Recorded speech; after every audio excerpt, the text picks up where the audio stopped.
All right, it is 7:01. We are back in open session. First item is the Pledge of Allegiance.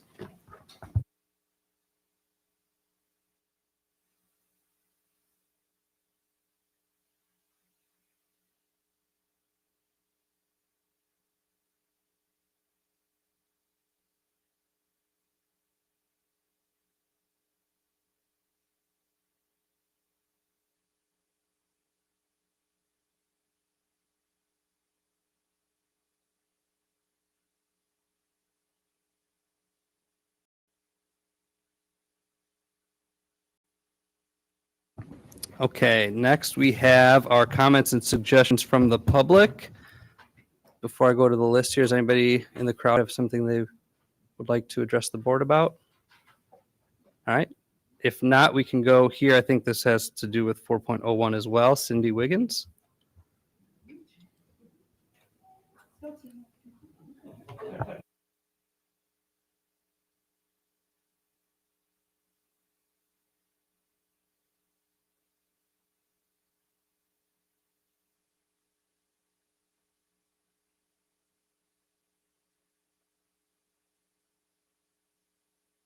Lights on you. Oh, thanks. Usually I don't need that. Pretty loud. Just to shine a spotlight on you, we know that you guys are volunteers. You put your names in the hat. You sit and you help direct our district in many different facets. And we just want to take the time to thank each and every one of you, not only for the work that you do here, but you also take the time to come and meet with us on our off months, our on months. And we just really appreciate you. So thank you very much for everything that you do today, tomorrow, and in the future, for our staff, for our community, for our kids. Oh, I forgot to introduce my friends. I co-chair with Chrissy Griffin and Judy Webb, Claremont and Ridge, and then some of our members who make up our board relations team, which you probably recognize from your meetings. Sorry, guys. Thank you. Thank you. Thank you very much. We also value the relationship and are happy to have you here, and thank you for flowers. Thanks. All right, next we have, I think that was the board recognition, or was there something else? Well, we also, on behalf of the entire district and the leadership team, also just want to recognize the board during Board Appreciation Month. And we have gifts for all of you that are on that back counter over there. And thank you, Maribel, because she does an amazing job and is just very thoughtful and incredibly creative, which we are all benefiting from. So appreciate her. And those are gifts for you to take on your way out. So echo the same sentiments, and happy Board Appreciation Month. Thank you. Used to getting yelled at, not praised, so it's awkward for me, at least. So 5.02, we have the school report card presentation. Is that just kind of rolled into is that separate from the fall benchmark? It is. Okay. It is. So yes, we have a couple reports to share tonight. I'll try to be efficient. I know we have a lot of things to present. So this first one is the 2024-25, so last year's school report card data. It was released back on October 30th. And is available on their website, an easy search, but where you can go through every school and every piece of data for the district. Can I highlight a few things like as we have in the past? And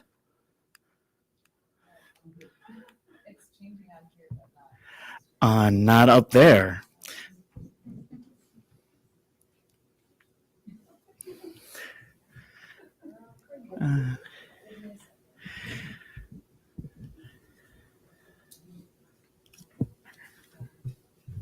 Hopefully the camera's not on me. Sure. So the school report card. Here we go.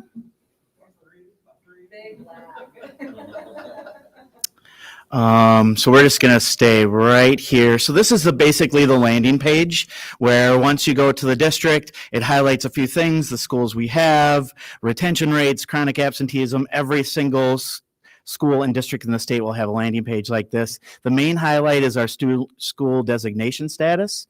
So that's the summative designations that every school gets every year. And basically this past year, all 14 of our schools were considered commendable, which is a great place to be. There's no further action, nothing else to do, but stay on track with the work you're doing. Above commendable is exemplary. We had no schools this year that are exempt. That's the top 10% of schools in the state fall into that category. None for us this year. But this is a requirement that we have to go through, take lots of data and puts lots of things together. It is doing it again. So we're way ahead. This is fun.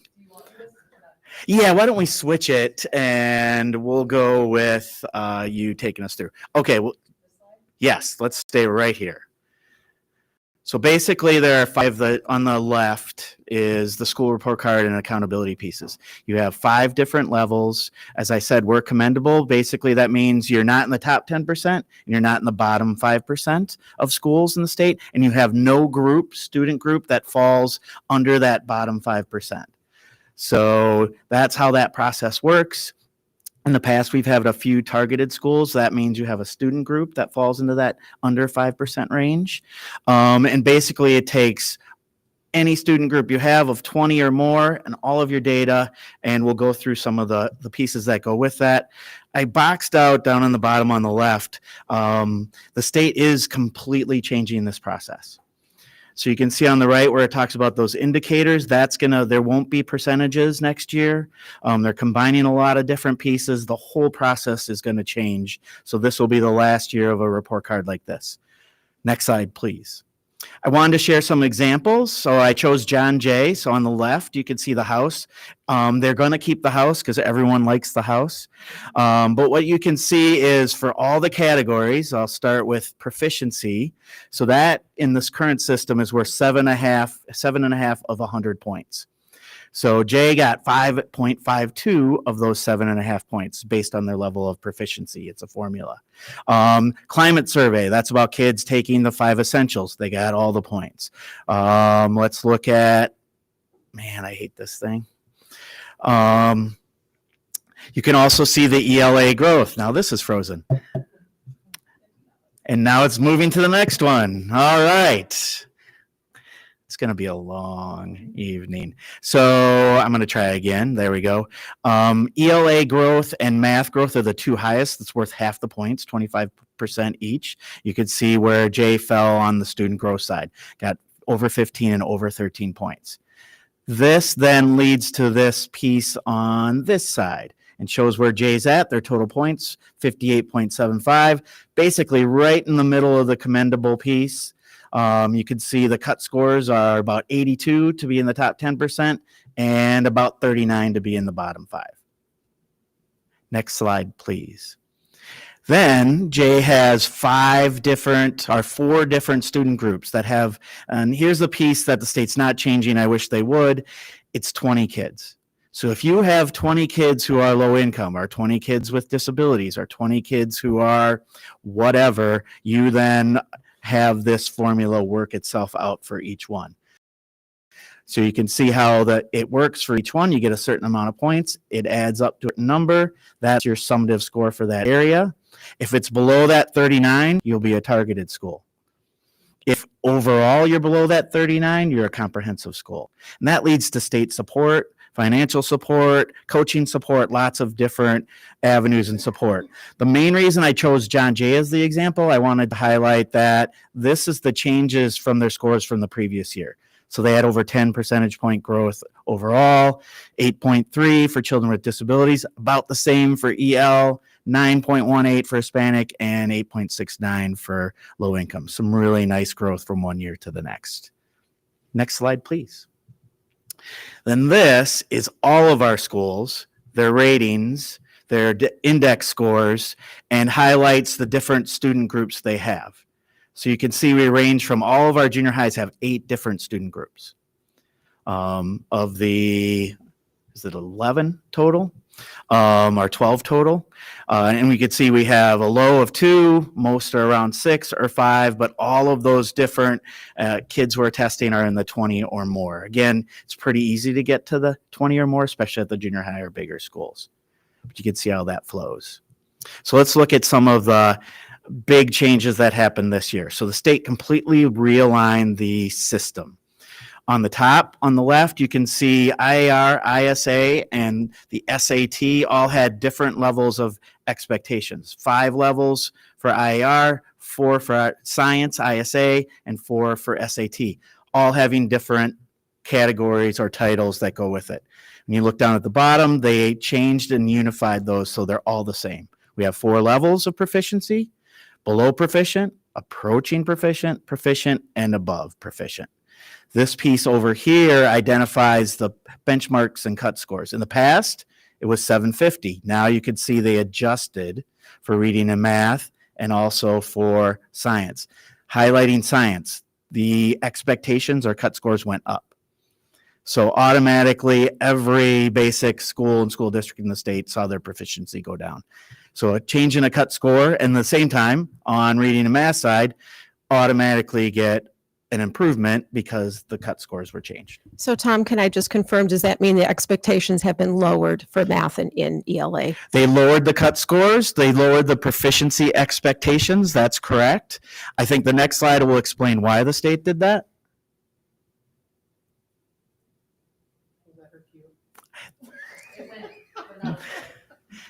It's probably the northern lights. They're messing with you. It's the rays from the sun are, yes.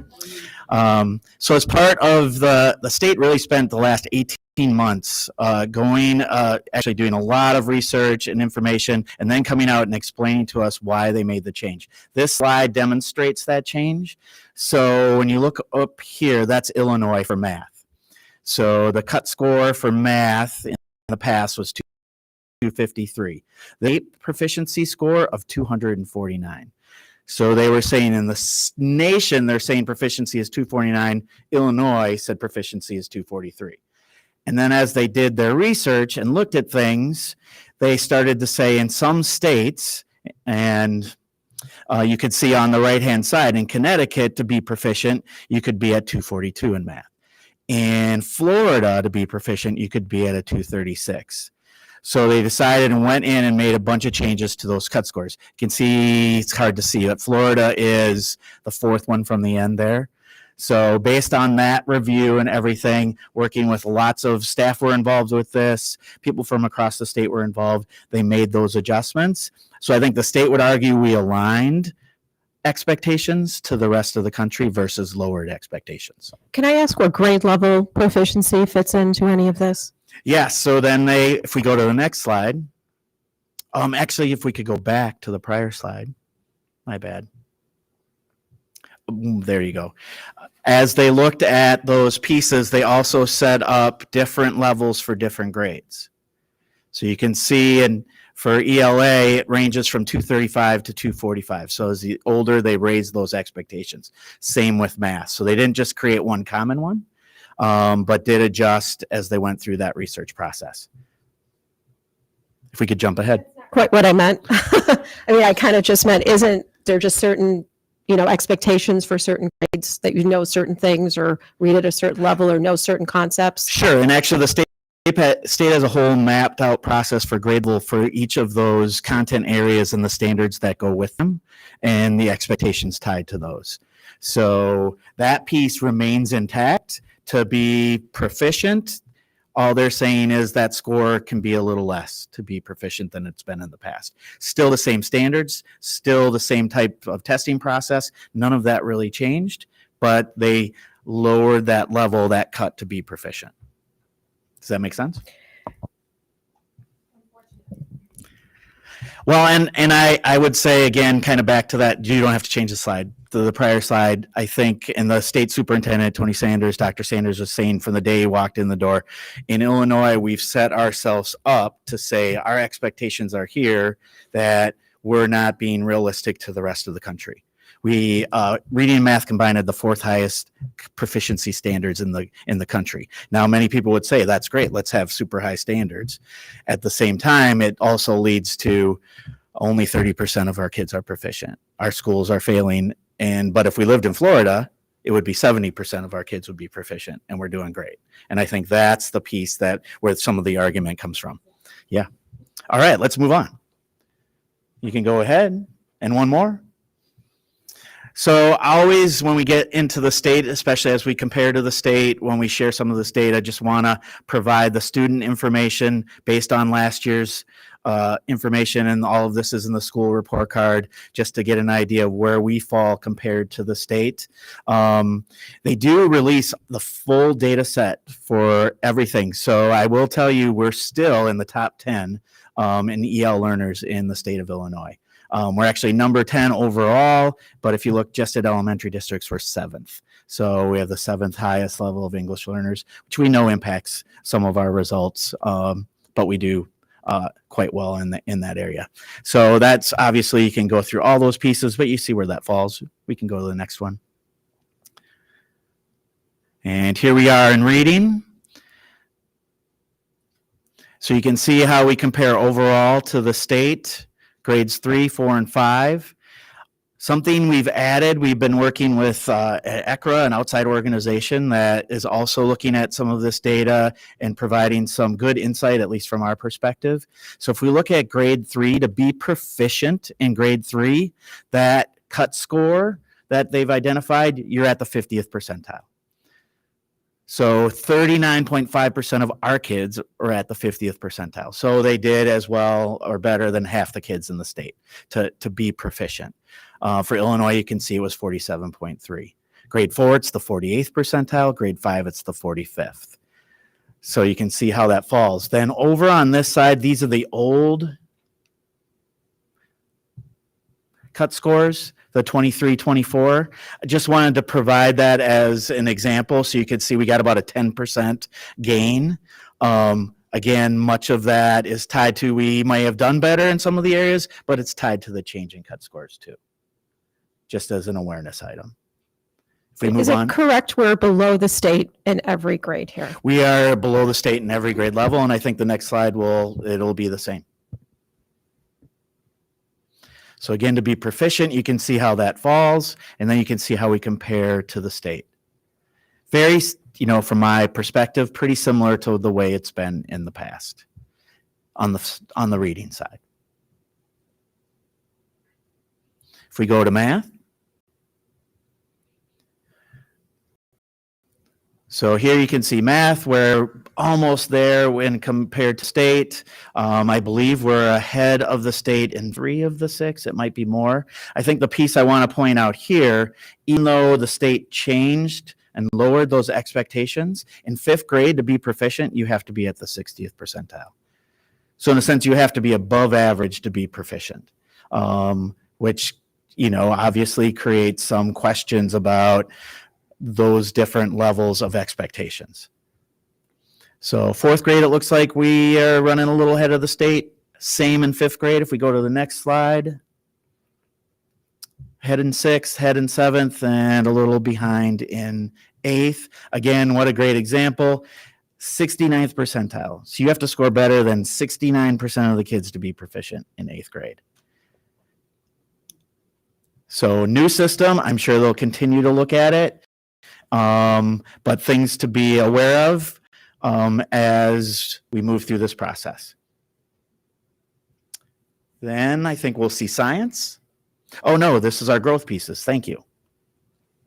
So a big part of that slides earlier, we talked about 50%. You can go to the next one. 50% of the summative designation rating is related to growth. So there's 2 different things they use in the state. They use cohort growth, which is basically comparing you or a group of students, like scoring students, to last year's students. And baseline is they went back actually pre-COVID to see how are kids doing compared to pre-COVID. When the state does their calculations, they pick whichever one is better for the state. So actually they've only used baseline the last, I believe 4 or 5 years. But you can see this year this is reading. So as a district, our kids scored as well or better than 48.4% of the kids on the cohort, so compared to last year's kids. And you can see to the far right on the baseline piece, there we go, 53 point, our kids scored as well or better than 53.8% of the kids when we go back to pre-COVID. So we'd like that to be 50 or better, but we're close. This is math, same idea for math. On the cohort side, 51.6 scored as well or better than like scoring kids from last year. And then on the baseline side, 53.8. So above the state in both categories. And then we'll talk about science. So again, you might remember I had said science, they raised that expectation for proficiency. So you can see how we fall, where fifth grade is above the state, eighth grade's below the state, or a little below overall. You can see on the right-hand side where the state and the district was in the past. So basically it can go both ways. Change those cut scores, we did better. Change those cut scores, we did worse. Likely scoring in a similar kind of pattern. So it'll be a good baseline though. It'll be a good baseline. English learners, through the access testing. So our access exit rate for last year was 8.6, almost the same as the prior year, and a little bit above the state. Normally you could see that pattern. We've in the past seen a dip. We see a good exit rate. Those kids no longer take access. We drop down. So we really like to see that it stayed relatively similar across the last 2 years. Always love being ahead of the state. Next slide, I think just as a visual presentation of that.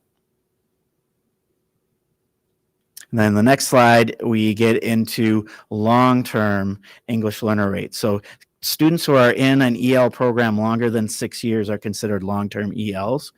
As a district, our percentage is 6.3. You can see the state is at 23.8. It's a pretty significant difference. And again, a visual representation of that. Chronic absenteeism, another big, and we know we're working very hard as a district on this, and everyone really is. You could see back in 2021, we were still in some remote situations, so our rate was at 14.4, and you could see how that then went way up the following year and then has steadily reduced each year, very similar to the state in that decline. This is the only school report card number you want to see go down.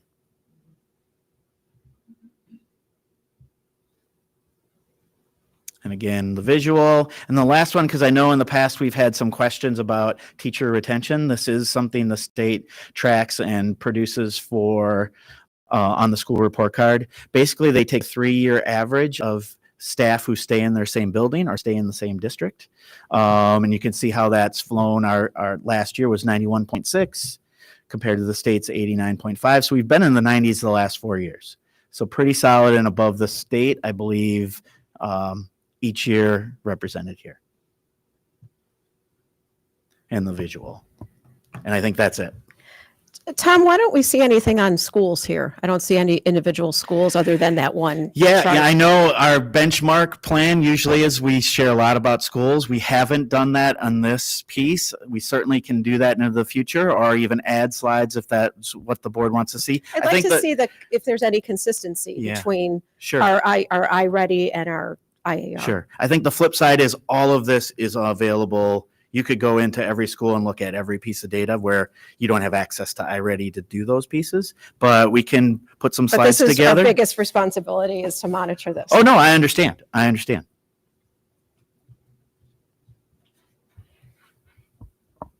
Okay.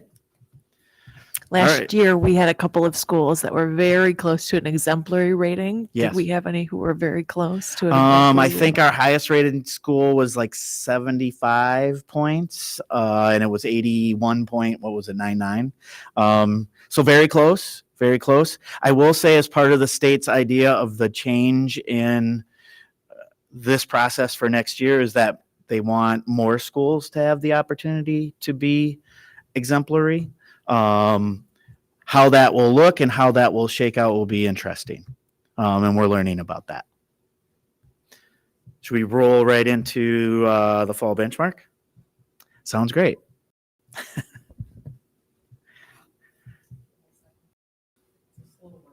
It's a slow roll. Yes. Yes.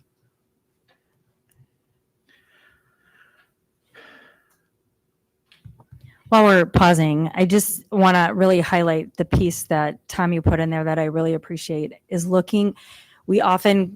it's so easy. And when we look at the report card to look at us compared to the state as a whole, but when we look at the breakdown of the demographics and we look at our student populations, it's really important to see where we are discrepant and where we are the same, because it can be really apples to oranges if we are not taking all of those factors into consideration. And when we think about multilingual learners who are learning 2 languages Correct. simultaneously, and we're giving an English only assessment starting in third grade, there's an impact there. And so the fact that we are even exceeding in math in those areas is just an absolute celebration and a testament to the work that has been done. And the fact that we are on the verge of it in ELA, as we are now just in year 3 of our literacy implementation, is just another huge celebration to our students and the work that they're doing, and our staff and our leadership teams that have just really done an outstanding job implementing meaningful instruction for kids. Appreciate that. So let's standard benchmark assessment report. So we completed this. I know we didn't have a meeting last month. Normally we would share in October. Usually in the fall, just have a few slides to kind of provide an overview. We have reading in English. We actually have the new reading in Spanish assessment that's part of this. And then math, actually, you could take in English or Spanish. That's a teacher-based decision at the classroom level. The one thing with the new Spanish, that's okay. The new Spanish piece is it's not normed. So we don't have that piece we have with our kind of standard iReady piece. And it doesn't have the automatic learning path. They're working on both of those. We'd expect those in the next few years.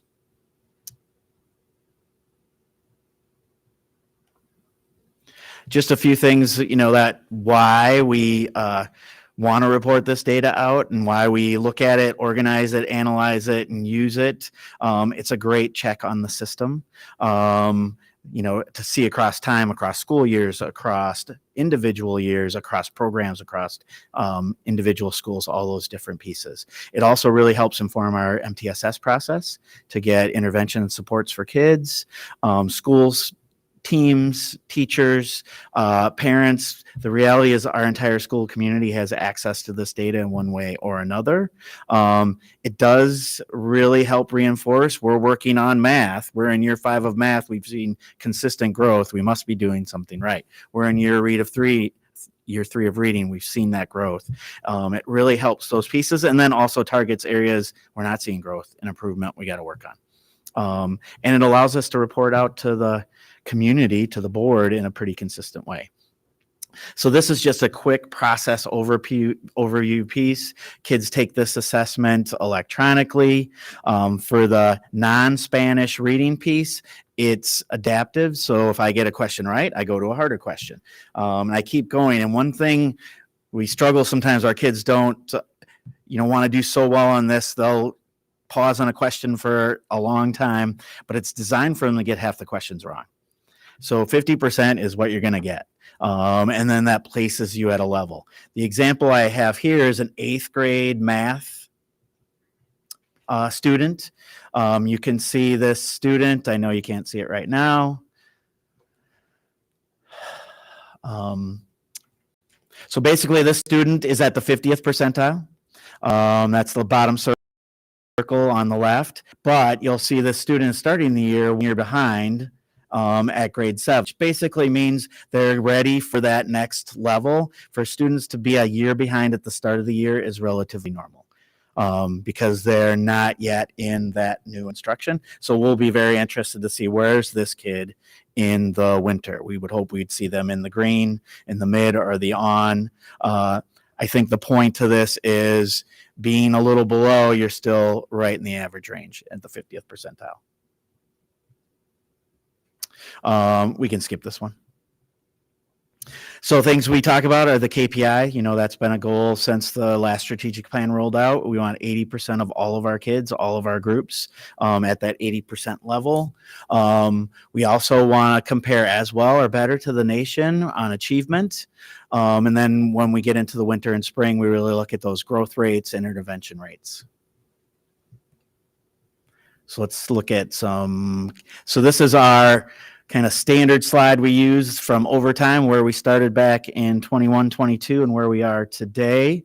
We're right up. Boy, that thing just doesn't want to work for me. You could see, and relatively, we're used to seeing kind of that. We see fall, winter, spring, and then a slight drop in the fall, which we saw this year. Last year, you might remember, they changed the norms. So we saw, especially in math, a big increase that was really driven by that. But you could see math above the mid 70s.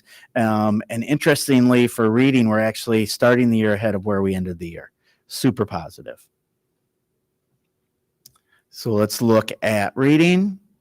So we're starting the year at 72.9. That's 4.4 percentage points higher than the prior fall and 6.3 than the prior fall before that. You can see that nice tier 3 red is going down and shifting over, and the nice yellow is shifting over. So really nice growth on the reading side as we start year 3 of reading. So we really like seeing that. Next slide, please. This is just a breakdown of all those things that are deeper into the standard report. Grade level results, school results, demographic results, race and ethnicity. So of the 41, 37 improved from the previous fall. I always have to remind myself when we talk about the previous fall, remember we're having at least about 20% of our kids, if not more, at the junior high, 30+% of our kids rolling off and new kids coming on. So that population changes pretty dramatically from one fall to the next. So super positive at 90%. This, based on some feedback and questions from the past, is the breakdown. We talk about classroom settings. We've updated this a little bit based on some discussions at the district MTSS level. So we're calling monolingual classrooms and dual language classrooms. And we're identifying never EL kids. So I was never EL, our former EL students. And then you could see how those flow for each grade level from last fall to this fall. So we have ESL, we have dual language Spanish, dual language Polish, and that final one are kids who are in the blended program who are monolingual kids, but being served in a dual language program. And then this piece is really those different EL programs we have in place. Where we were last fall, where we are this fall, the changes. And again, some kids can be in multiples, but how that flows across to our schools and grade levels from a programming perspective. Tom, can I just clarify, never EL dual language? Those are like non-native Spanish speakers in our Spanish dual language program. Is that what that is? Correct. So I don't qualify for any second language supports. I'm a native English speaker, and my parent chose to place me in a blended dual language program where I'm getting instruction in English and Spanish. Okay. Great Yeah, question. if you see 100% in 4th grade, that's just... Yes. But, and again, this is the KPI. That this is not proficiency. This is not the proficiency. KPI, This is 80% over 25%. This is the 25th percentile and above. Yep, exactly correct. All right, so if we look at math, so from a comparison to the previous fall, almost a 1% increase. The 2-year increase is 9.4. We have to clarify, though, they did change the norms, and that was a big jump. But they changed the norms for a reason. They changed the norms because of how kids were performing across country, didn't align with the standards they had set. Again, we're seeing that tier 3 reduce and kids shift over, and we're really getting pretty close to that 80% mark on the math side. I think that we were in the mid or lower 70s, I think. I think we got a nice bump, 6 or 7% bump. I'd say go back to the first slide, but it might take us an hour to get back to here. So I could definitely highlight that. Maybe at the end we can jump back to that. Great question. So again, here's the fall to fall. Get that percentage now dropping into the 60s, because as you look, you're seeing a lot of mid and upper 70s, 80%, almost a 90%, a few 90s in there, where we're really getting to the point of trying to grow from one year to the next, or even throughout the school year, when you're at, 89.9% or 84.1%. So you're above the mark, but you lost a little ground. You can see all of our grade levels. I think our lowest grade level is 74.9% third grade. So we're at basically 75% of the kids are above that KPI level. So while we're not seeing the growth that we're seeing, that level of proficiency is much higher than on the reading side. So now here again is the program piece, where we fall for that never EL and former ESL, ESL dual language Spanish, Polish, and the never EL dual language.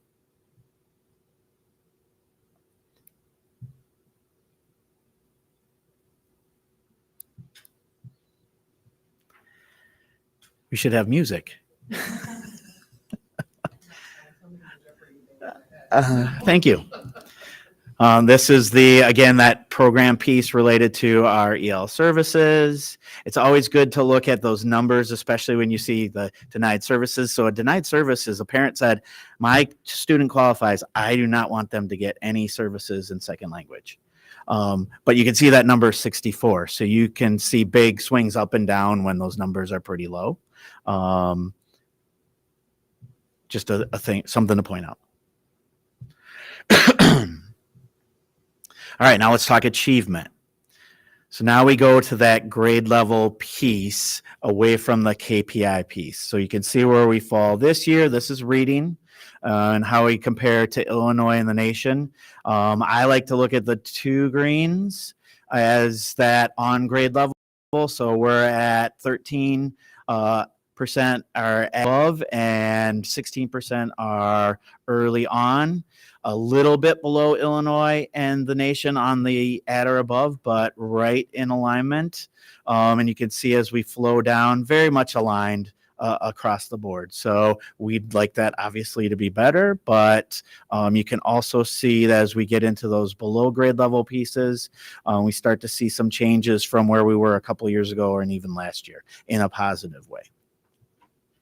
And you can see right at the bottom, about 8.7, 8.8 million kids took this test this fall for iReady. So it's a good comparison. So this piece, like to compare how do we look as compared to the nation grade levels. Again, this is reading. So it's another nice way to see how things flow. What you'll notice with this as you look at our primary elementary grades, we're there or a little bit behind and each across the board have a little higher levels of the below grade levels. As we flow through those grades, it gets a little better each year, which would make sense as we have a chance with our kids. Then as we go to the next slide and look at the junior high, that starts to balance out or even to the point where we start to pass up the nation. And then I think this part probably is the biggest piece where you start to see, so sixth grade last year, 35% of the kids were 3 or more below. This year it's 28%. And you could see at the nation it's 33, but we're at 28. Last year in seventh grade, we were at 37. Now we're at 34. Again, better than the nation. Last year in eighth grade, we were at 41. Now we're at 35.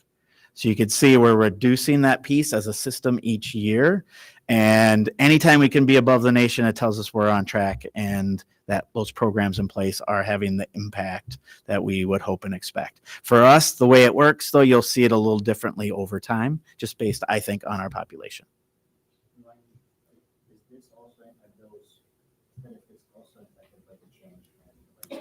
This has no impact from the state level. But I think we might see some better alignment with those pieces based on the state piece, but that's analysis still to come. So here's the EL program piece. Again, that similar slide, but then how does this look across those different levels? Yeah, I figured we'd go back to that one. Yep.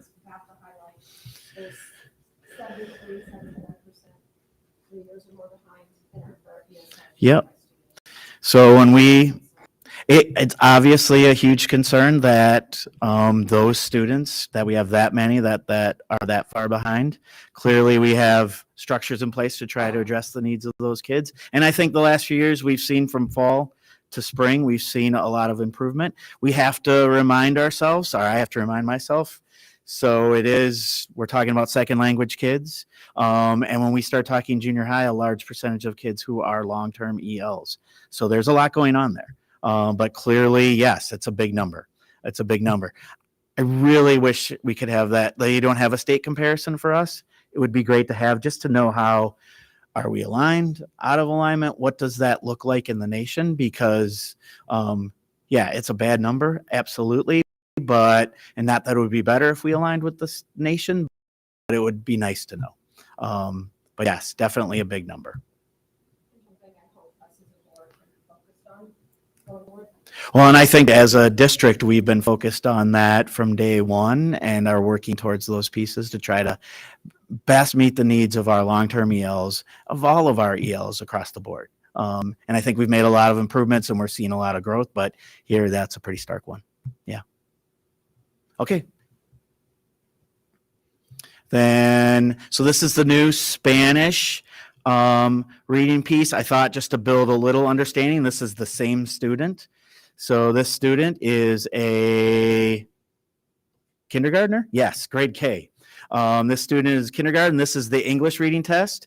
They came out at the 29th percentile. You could see their grade K falling in right there. Actually, this is a first grader. Thank you. I corrected myself. This is a first grader, so they're looking to be about a year behind. On the English side, if you look at the Spanish reading assessment, they're early on first grade. As a district MTSS team, we're really digging into this data to try to best understand it and look at those different components like vocabulary or comprehension and see how aligned they are, so we can get some indicators of if a student's native language is Spanish and they're super proficient and potentially they're not in reading, is that just they need more opportunity and time? Or we're seeing some kids where it's the opposite. And really just digging into that process. But it's great to have the data and we're really working on that piece. But this is something that's big for us this year and into the future.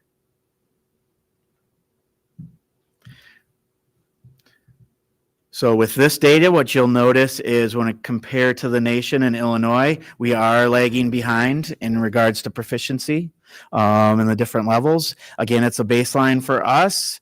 You can see about 20,000 kids took it in Illinois and about 200,000 in the nation. So it's not a huge, robust group, but I'm sure it'll grow and gives us a good indicator of where we are and how we compare.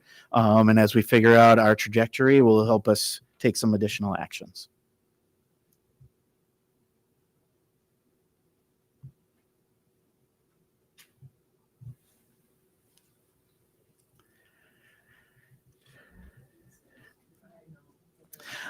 So in a similar way, providing similar data, similar structures, showing how things flow from nation grade level to district grade level on the Spanish reading side. Again, as I said earlier, you can see we're not there in comparison to the nation, especially at the primary grades and as we move through to fifth grade. If we go to the next slide, there won't, this is a K-5 assessment, so we won't have anything for 6 through 8. Then when we talk about math,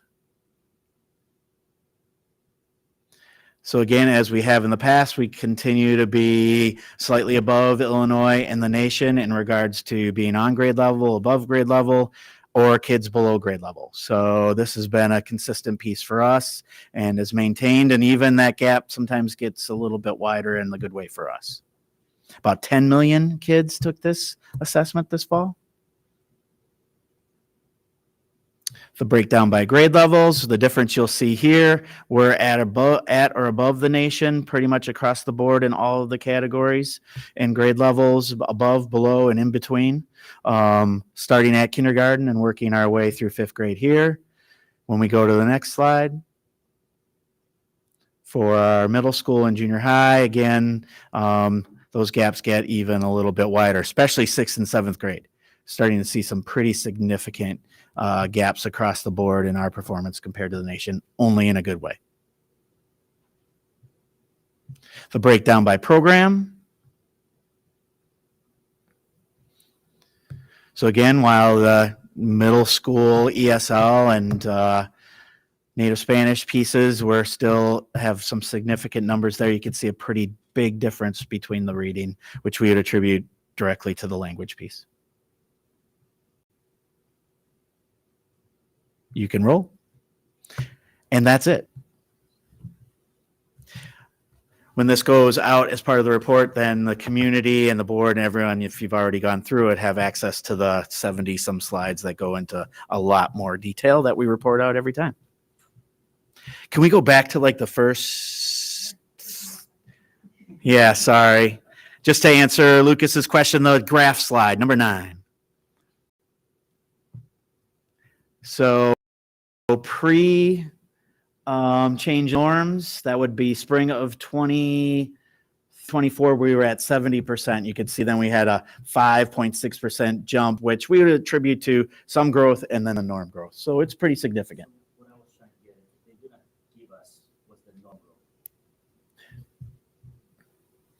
Right. Okay, move the mic now so everybody else can hear. So the state did not give us any guidance on what's the bump from the change versus the normal growth. Yeah, from the state level, you could just make that, you can make some assumptions based on those cut scores. But yes, they don't say, you know, like we've talked about, based on this, you can assume it's 4% or something like that. Yeah, that's the reason I'm asking, because I gotcha. mean, this looks like it's a 5.6 jump, but it could have been actually a drop, but you know, they just adjusted so much. Yes, yes. Yeah. Other questions about the benchmark? What, who gets the Spanish assessment? Is it, do they get, and if they get it, do they get both the English and the They Spanish? do take both Okay. assessments, yes. And it's all kids in dual language Spanish program, including monolingual native English speakers, because we're also working on their language in Spanish. Okay. Great question. Do our Polish dual language students get any sort of Polish proficiency? Yeah, there is no Polish language proficiency assessment, definitely through iReady, that are at all that I'm aware of, with only English level through Access. Anything else? Okay. Next. Thank you so much. Thank you. Next, we have our strategic communications plan. Yes, I'm going to stay over here because I am operating the computer as well. Bear with me for any tech issues as we go. This is why it is Ben's job for tech. Maybe because it's a PDF, it will work. I'm going to try to make it bigger for you all, though. All right. Okay, so before we get into the strategic communications plan, I just want to kind of share. Do you have the microphone just to make sure? I do. Can you? I'll hold it. Or I'll speak louder. I'll tap into my Italian side. Okay. I first want to share a reminder of how this strategic communications plan came to be. I know this is a question that you had, Michelle. So I connected with Ben because the audit process happened before I was even hired, but this was an internal decision and desire. The communications department wanted to do an audit just to see how our internal and external communication practices were. And how we can improve those. So it's just something that's really best practice to have the audit done to see where we're at and where we can go. So the department had proposed the idea to the then communications committee, which I think was back in like spring of 2023. And then they took it to the administration and the board for approval and began researching and identifying what auditor could conduct the audit. So we landed on working with the National School Public Relations Association, also known as NSPRA, which you will hear me say as we go throughout this presentation. And NSPRA started the audit process back in January of 2024. So I just want to give a quick overview of the audit process. I think it might be helpful for those who might not be familiar. But over the course of several months, NSPRA did a rigorous review of all of our communications materials. They looked at our website, our social pages. They sent out a survey to staff, community members, and families. Over 1,000 people responded to that. And then in addition, they hosted focus groups. They had 10 small groups just to hear additional feedback and, where we could improve upon and what was working well as well, which I will say coming into this, there was a lot that was working well.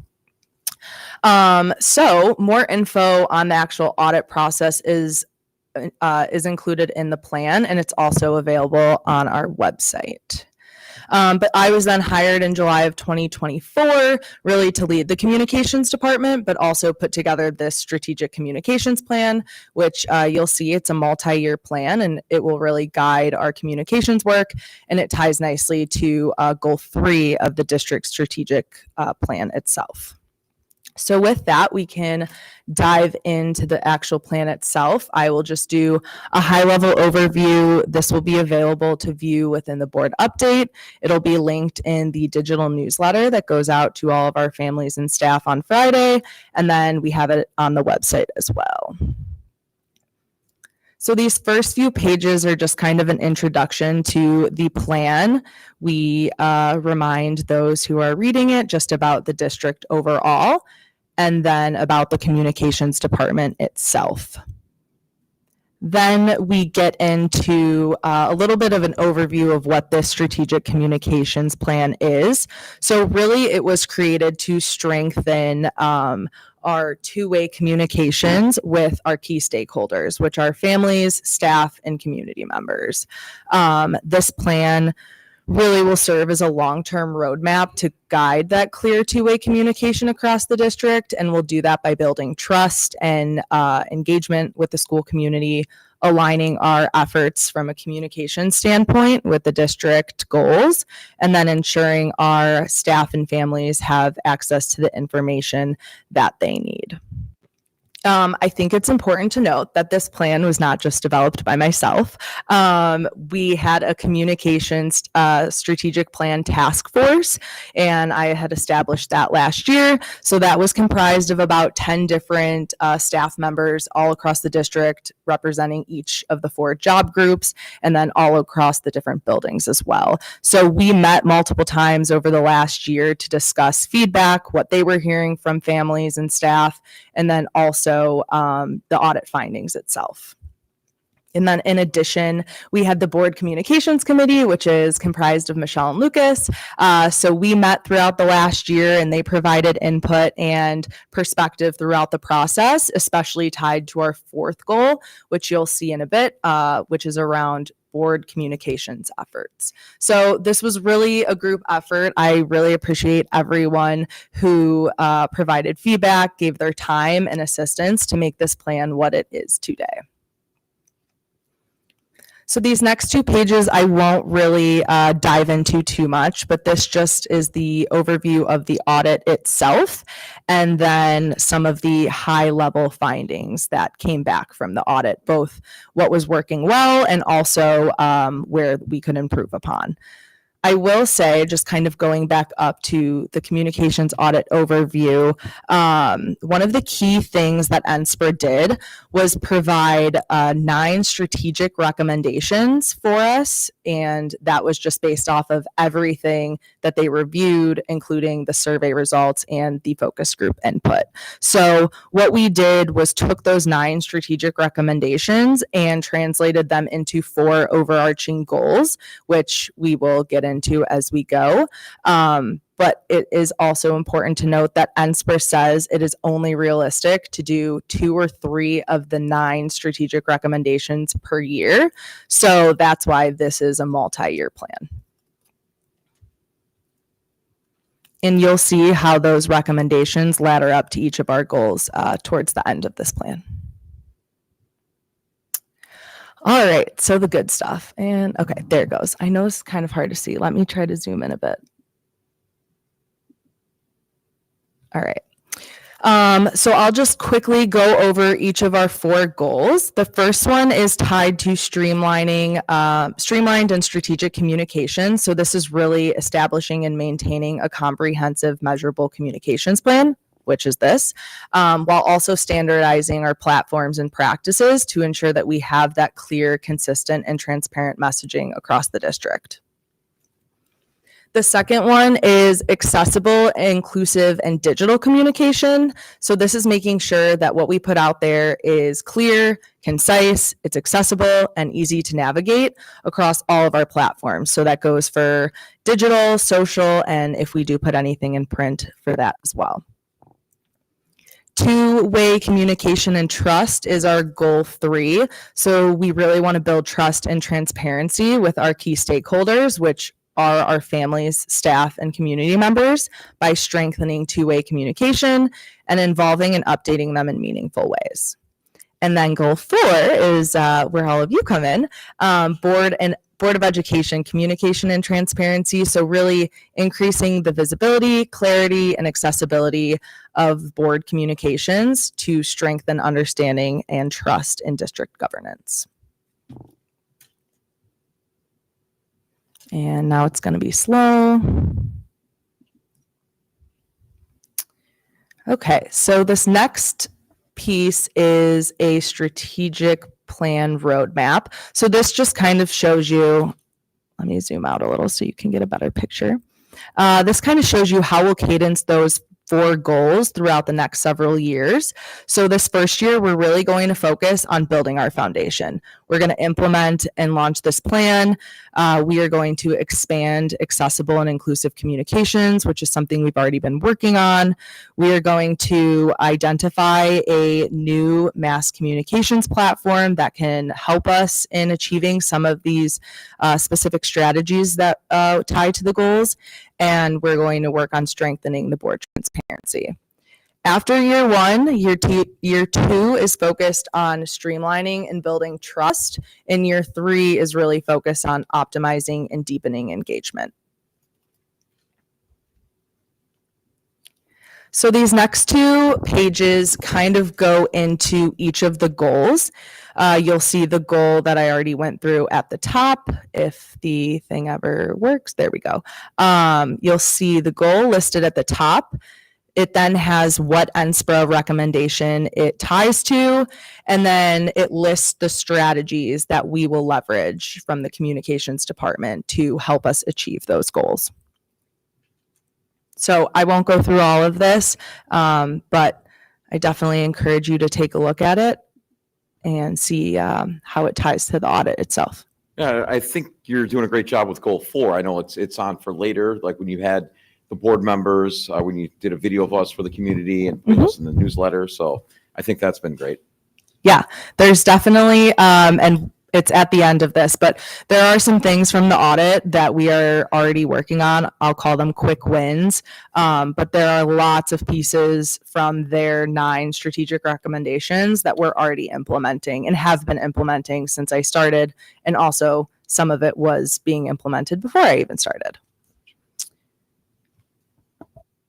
So this last page is tied to the evaluation metrics. So we'll really, as we go through, we'll track and measure how we're doing. We'll leverage surveys, focus groups. We'll take a look at our social media analytics, website analytics, participation at events, and kind of annually look at the report overall and the plan to see how we're doing and evaluate and refine. I think it's really important to note that yes, this is the plan right now, but it's not meant to be concrete. It's meant to ebb and flow. We'll continually evaluate and see what's working, what's not, how can we improve, and go from there. So this is meant to be updated as we go in the future. So that takes us through the plan. I have a slide at the end of just kind of some of those elements from the audit of what's already in motion, as I know that was a request from the board. But before I get into that, are there any questions on the plan itself? How long did it take them to come and do this review exactly? Yeah. So that happened before I came, but I think so. It started in January of 2024. We got a final audit report in, I want to say, like August of 2024. So it was a few months of them evaluating everything, conducting the surveys, having the focus groups, and then putting together the entire audit report itself. Rachel, I just wonder if maybe at the end, if you can give us a little sneak peek of your plans for the standardized communication platform that you would kind of mention it to Lucas and I. Yes, think everyone would absolutely. love to hear Yes. that. And I know Terry has that in her board update piece too, but I will definitely touch on that. And but it does tie into what's already in motion. So I'm trying to zoom in so you can get a better look at this, but of course, technology is not my friend today. So this is specifically tied to the audit itself.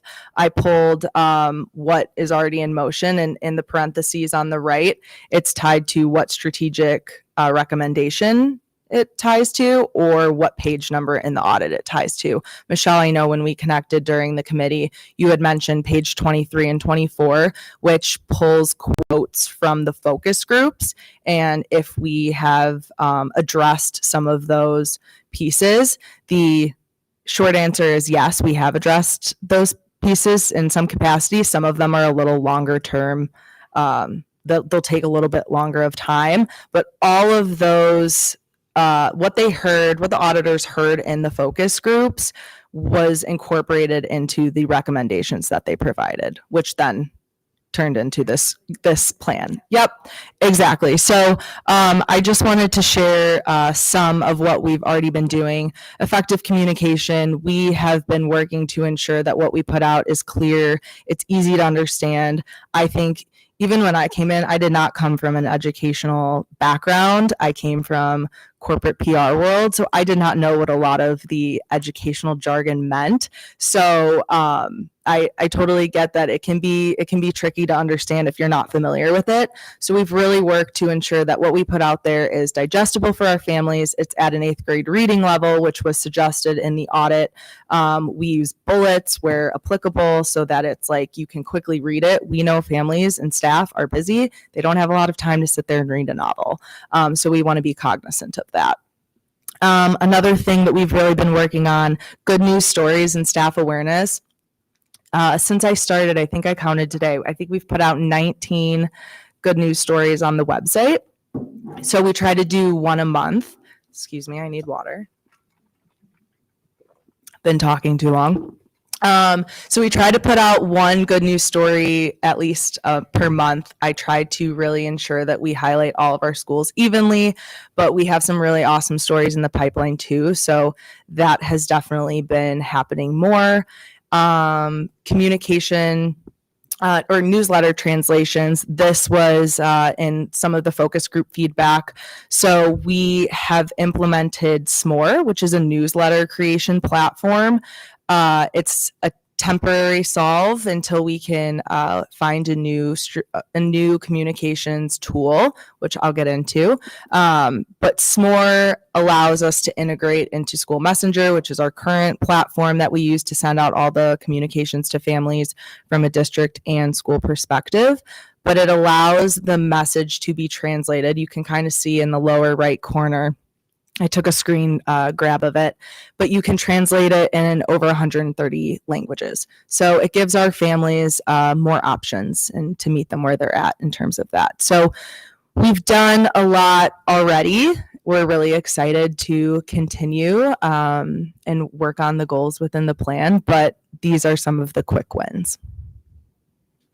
And then to Michelle's point, so we're identifying a new mass communications tool platform to hopefully implement in the 2026-27 school year. My colleague in the back, Brandon. He's running the camera, so you can't see him. But we have been really doing a lot of research to see what communications tools and platforms are out there. We've narrowed it down to 2, and we are now forming a task force comprised of staff to really help us take a closer look at those offerings and what makes the most sense for our staff and families to leverage in the future. But we're really excited about it. We think there's some great options, and I think that whichever route we go, we'll have some really nice new abilities to help us achieve some of these things within the plan. Great, thank you so much. I can tell, I mean, I know there's a lot of thought that goes into it, but just like at a surface level of the communications I get, or I can already tell a difference. So thank you. All right, monthly updates.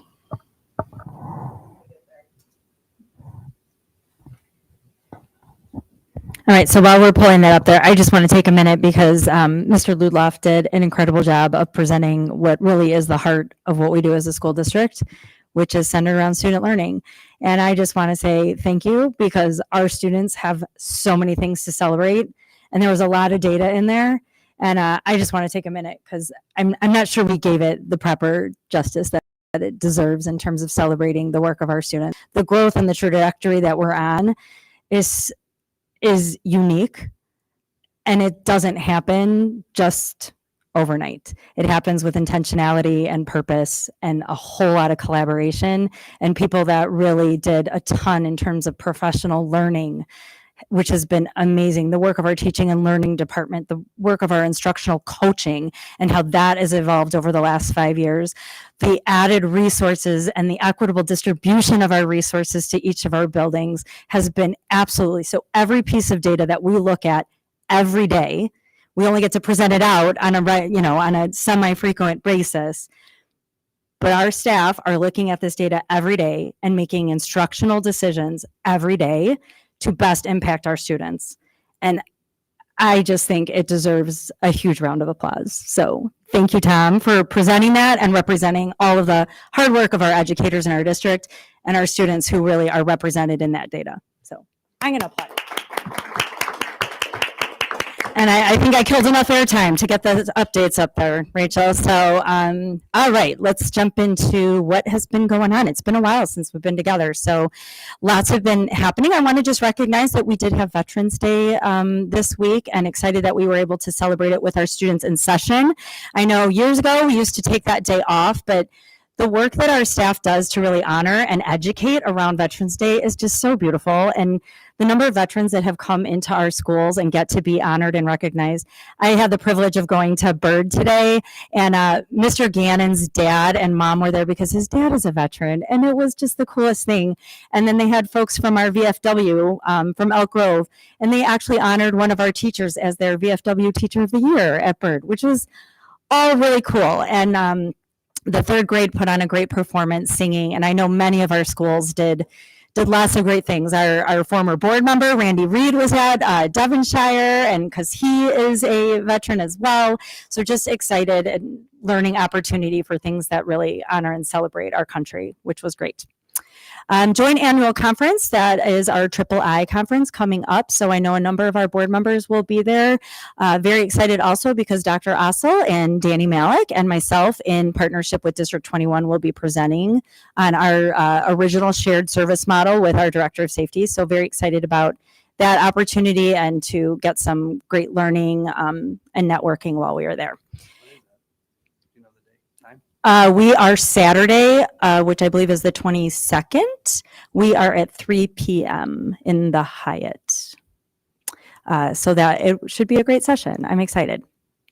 And then communications, you just heard a great deal about, so I don't really need to add more there, but I'm going to throw out some celebrations. I think I mentioned it in a board weekly, but just for everybody, Brandon and Rachel are actually going to be recognized at the INSPRA, which is the Illinois chapter of the National School Public Relations Association.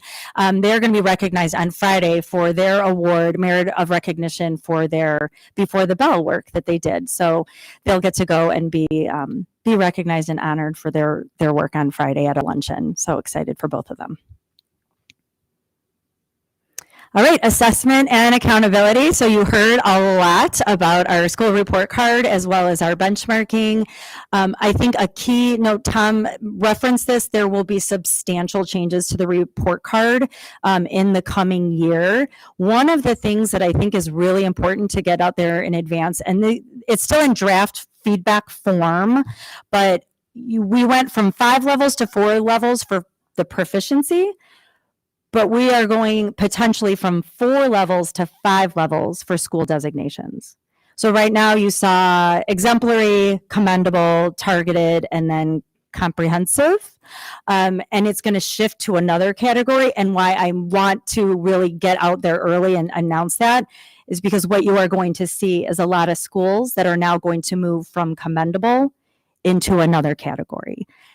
And again, it's shifting the bar. It's not that schools are performing better or worse. It is adding a whole nother category. And I think the more we can get out in front of it and communicate that, the better we'll be to handle questions as to why that is happening.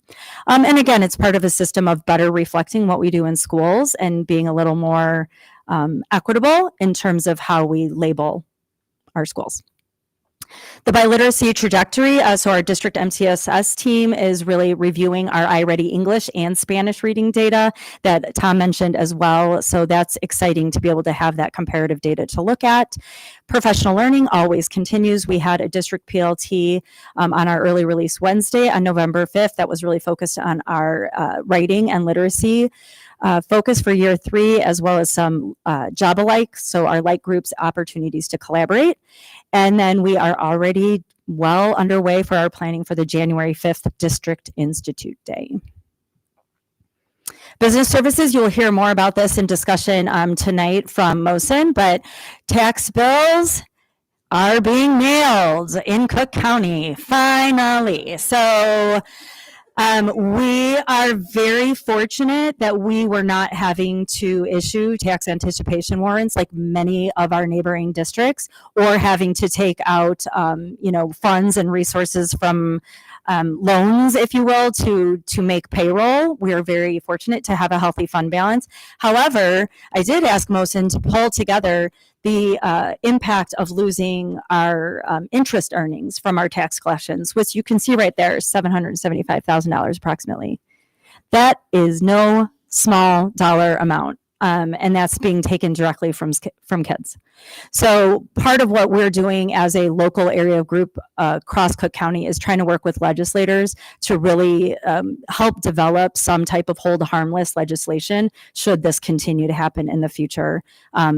Whether it's Cook County or any others, but these are significant impacts. And 775 on our district is not that big. A lot of our neighboring districts are experiencing a much higher impact, which is significant. There was also a TIF meeting for the Village of Elk Grove, so we are part of that joint review board and looking at those TIFs. I believe we have 4 TIFs in Elk Grove that are impacting our district, and then one that crosses over into 54. So always good to keep an eye on where those tax dollars are going and how long those TIFs are, because that results in loss of revenue for our district. In curriculum instruction, as we talked to, we are in year 3 of literacy, which is really exciting. Again, it's all that intentional learning. So our instructional coaching team is really concentrated around supporting that literacy year 3 goals. And then as well as our institute days and our district PLTs focused on that as well, to just ensure everyone is really getting what they need to be successful with our students. PE, as we've talked about, is under review for K-5. So they've really completed updating their standards alignment and then developing their belief statements, which is wonderful. And then their next steps will be looking at their potential resources to support their new initiatives with their curriculum. So that is exciting to see them come together, and it's been great. I know Michelle out there is working with our PE department and having a lot of success with a great team of teachers.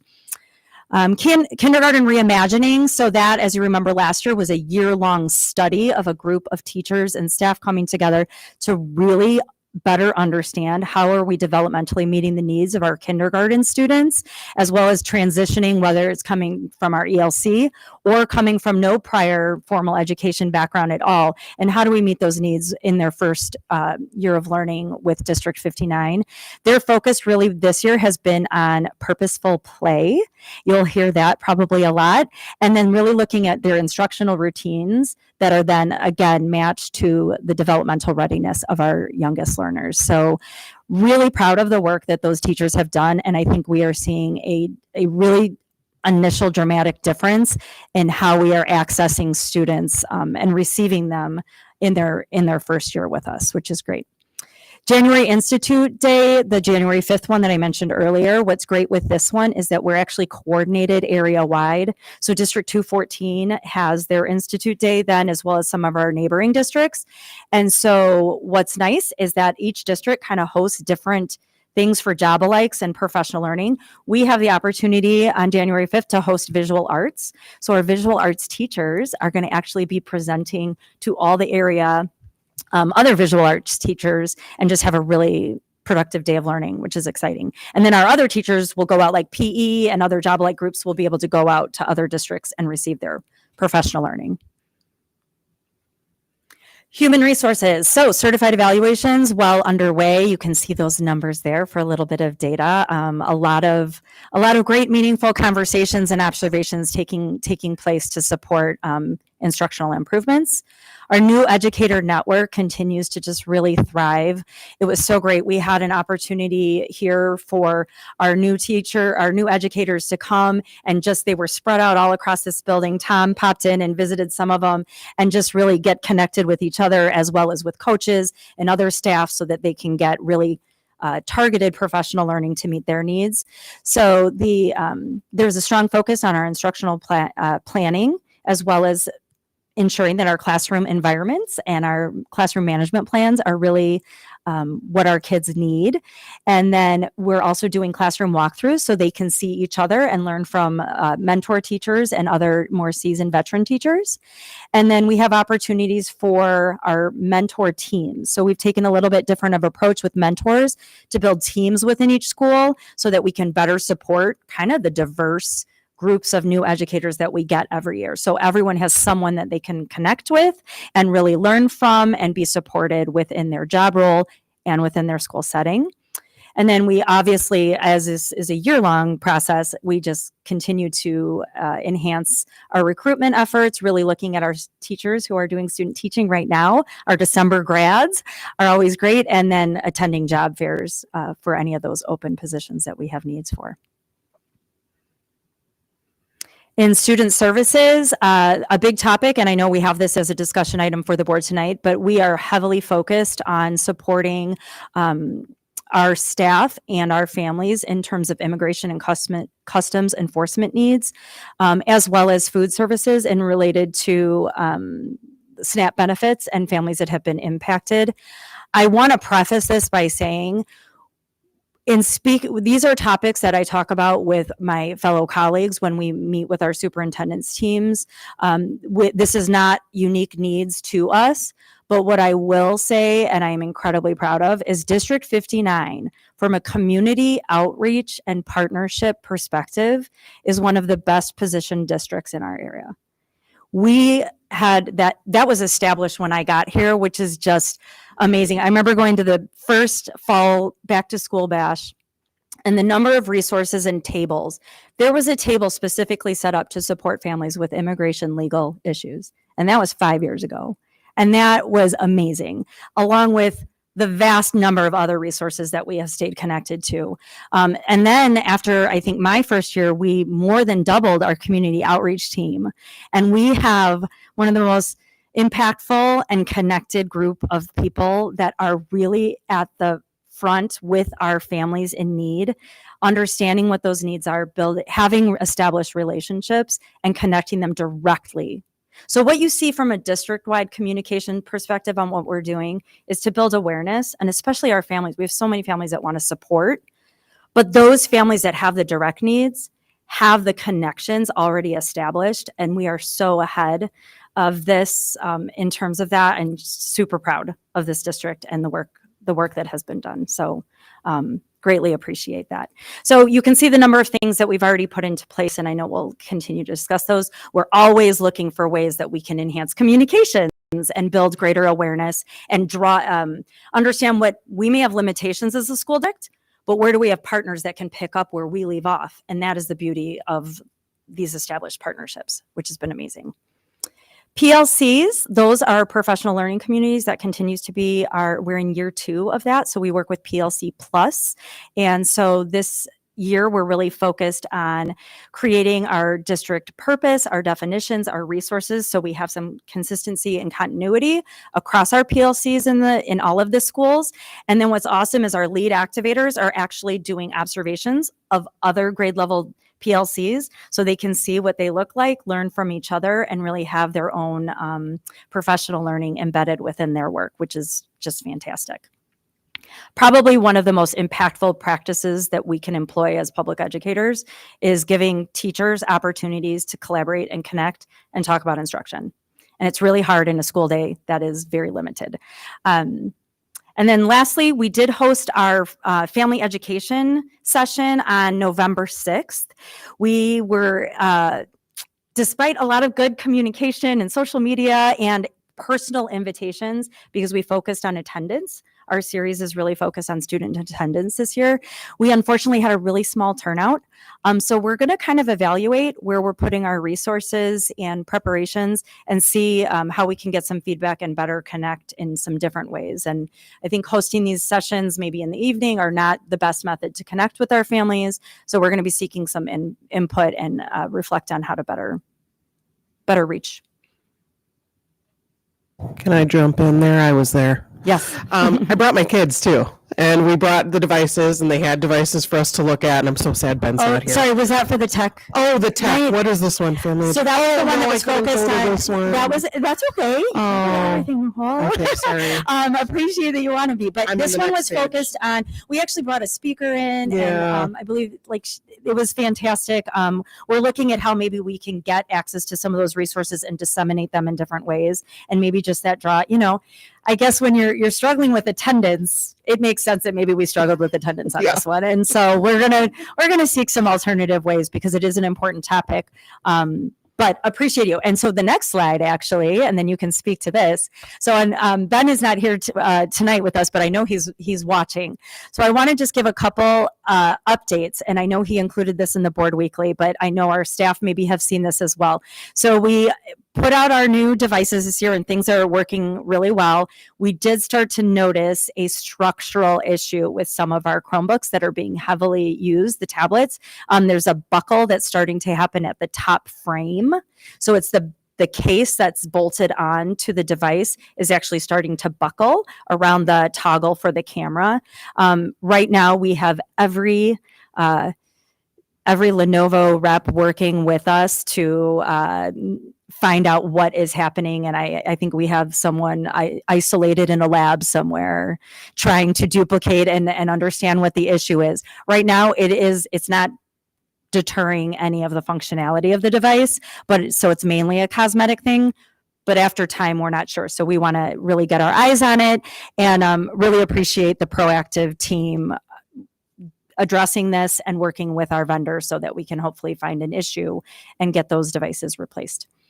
And then I lastly want to talk about the Family Technology Support Evening, which we had talked about. That took place on October 23rd at Grove. So a great opportunity. That had a little bit more. I think we had maybe between 10 to 15 families that were in attendance and got some great hands-on opportunities for support. So Nicole, do you want to share how that went? Yeah, no, it was great. There were a few kids there and some families, and there were some people that didn't bring their kids who also had questions about even just bringing their devices home and use at home. So Ben gave some clarity on that.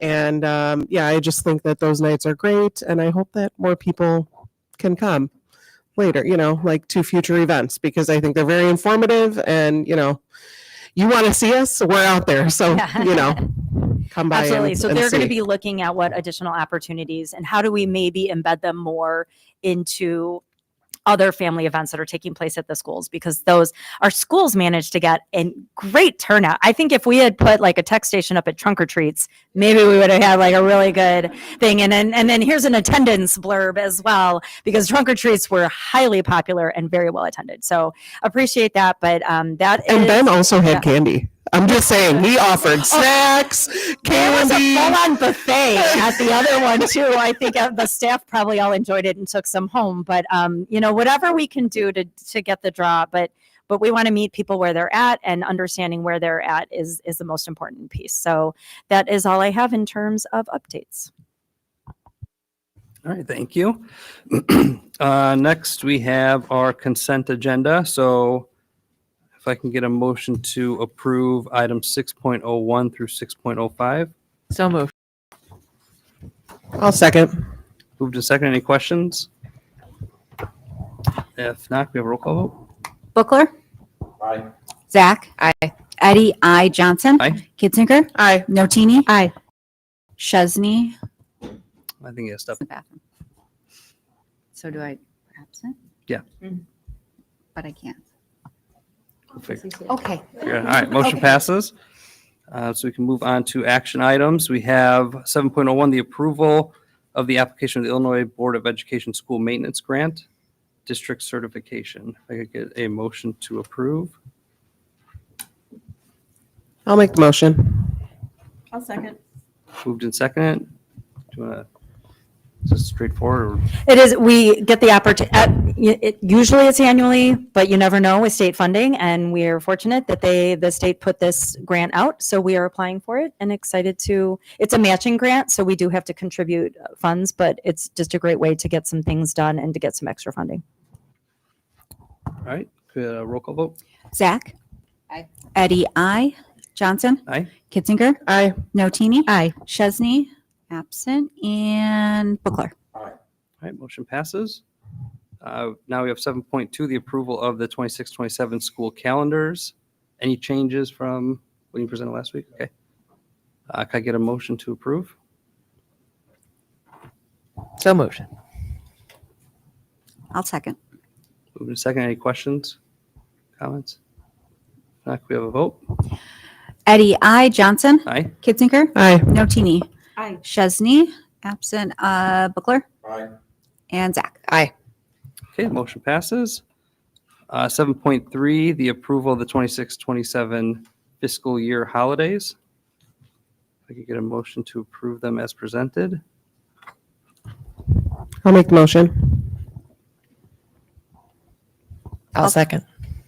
Moved and second. Any questions? All right. Vote. I'm coming. Yeah. Let him Okay. come in. Johnson? Aye. Kitzinger? Aye. Notini? Aye. I'm going to skip them and I'll come back. Buckler? Aye. Zach? Aye. Eddie? I. Chesney? He'll want to be here for the next one. It's fine. Yeah, I was going to say, we need to All wait right, for him on the next one. Motion passes. All right, 7.4. I need a motion to approve the proposed amendments to the NSSEO Articles of Agreement as presented. I'll be happy to make it. You don't have to read I'm it. just going to read the whole You thing. can, Well, you can. well, maybe without the whereas. Okay. Be it resolved by the board as follows. The proposed amendments to the NSSEO Articles of Agreement attached to this resolution in redacted form, additions, deletions, as Exhibit A are hereby ratified and approved. The superintendent of schools is directed to provide a certified copy of this resolution to the NSSEO superintendent. This resolution shall be in full force and effect upon its adoption. Okay, can we get a second? I'll second. All right, any questions? Discussion? Can I just ask Lucas to give us a little overview of the final step of this whole process? Sorry to put you on the spot, but I know you've worked really hard on this. Oh, no, not a problem. It's been a long journey for us to first get the proposals, review them, get secondary proposals, then reviewing them and putting them in front of the board for review. At the end, the feedback that we did together during the committee of the whole that I sent out to the superintendent and the member board representatives, I believe helped with some of the changes to the articles as they were being proposed. And right now, I am very happy with it, as I also sent out to everybody the summary of adoptions and changes. Once we vote on this today, if we approve or reject the articles, and I am definitely for it, all of the member districts will have their own separate votes, and sorry, I believe once we have 4 member districts voting yes, sorry, 5 majority. You're right. Thank you. We have 8 districts. Then the amended articles of agreement will be adopted, and I believe comes January they'll be in force. Yep. Okay, good. Thank you, Lucas, for keeping us informed on that. So could we get the roll call vote? Yes. Kitzinger? Aye. Notini? Aye. Chesney? Aye. Bookler? Aye. Zach? Aye. Eddie? Aye. Johnson? Aye. All right, motion passes. We Thank have, you, Lucas. Thank you for all your hard work and attending all the meetings and giving us feedback. We really appreciate it. Glad to be of help. okay, so we have 7.5, the approval of a buddy bed donation to Claremont Elementary School. Somebody want to read that? I can't see it. Be it resolved part. Sure. Yeah, the whole, so people know what it is. Be it resolved that on the 12th day of November 2025, the Community Consolidated 59 Board of Education approves the donation from Presley Mullins and Ava Tarpova for a buddy bench at Claremont Elementary School. Be it further resolved that with the approval of this donation of a buddy bench, the superintendent shall communicate to Presley Mullins and Eva Tarpova in writing expressing the appreciation of the members of the Board of Education, and that this donation shall be listed in the official minutes of this meeting. So above that, it says that they had a lemonade stand and raised some money over the summer, and so we are like helping with that, covering the rest of the cost or whatever. But that's wonderful that they had a lemonade stand. All right, can we get a second? Second. Okay, roll call vote. Notini? Aye. Chesney? Aye. Bookler? Aye. Zach? Aye. Eddie? Aye. Johnson? Aye. Kitzinger? Aye. All right, motion approved. Thank you. And I believe the principal shared with us that the full cost, they front loaded the donation and will be doing more fundraising in the future to cover the full cost of the buddy bench. And it was really from these 2 students, total, just wanted to do this for the school. It's amazing. All right, so also for Claremont, we got approval of PTO donation to Claremont Elementary. Get somebody to read that. Yeah, I'll make the motion. Oh, go ahead. Be it resolved that on the 12th day of November 2025, the Community Consolidated School District 59 Board of Education approves the donation from the Claremont PTO to Claremont Elementary School for a Gaga pit. Exciting. Should I keep going, or is that? No, that's okay. Okay. Well, yeah, that's good. So that in the amount of, what is it? 8,000, those, how much are those? They're not cheap. Wow. $6,124. All right. Okay, we got a motion. Can we get a second? Second. All right, sorry. Roll call vote. Bookler? Yes. Aye. Zach? Aye. Eddie? Aye. Johnson? Aye. Kitzinger? Aye. Notini? Chesney? Aye. All right, motion passes. Thank you.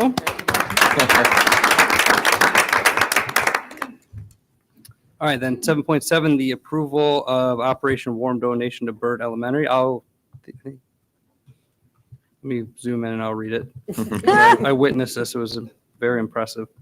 So be it resolved on the 12th day of November 2025, the school district, Community Consolidated School District 59 Board of Education approves the donation from Operation Warm Inc. in partnership with the PJ Tour to Bird Elementary School. This donation of new winter coats, shoes, and socks is an estimated value of $34,884. The superintendent shall communicate to Operation Warm Inc. in writing, expressing the appreciation of the members of the Board of Education, and that this donation shall be listed in the official minutes of this meeting. And that happened last week. I was picking up my kids from school. Every kid coming out of school with either a new coat, new shoes, both. And if they didn't have their size, they took it down. They're going to send them after the fact. So it was pretty impressive. And now it's hard to tell who my kid is coming out because they're all wearing the same coat. But it was very impressive. So do they do that?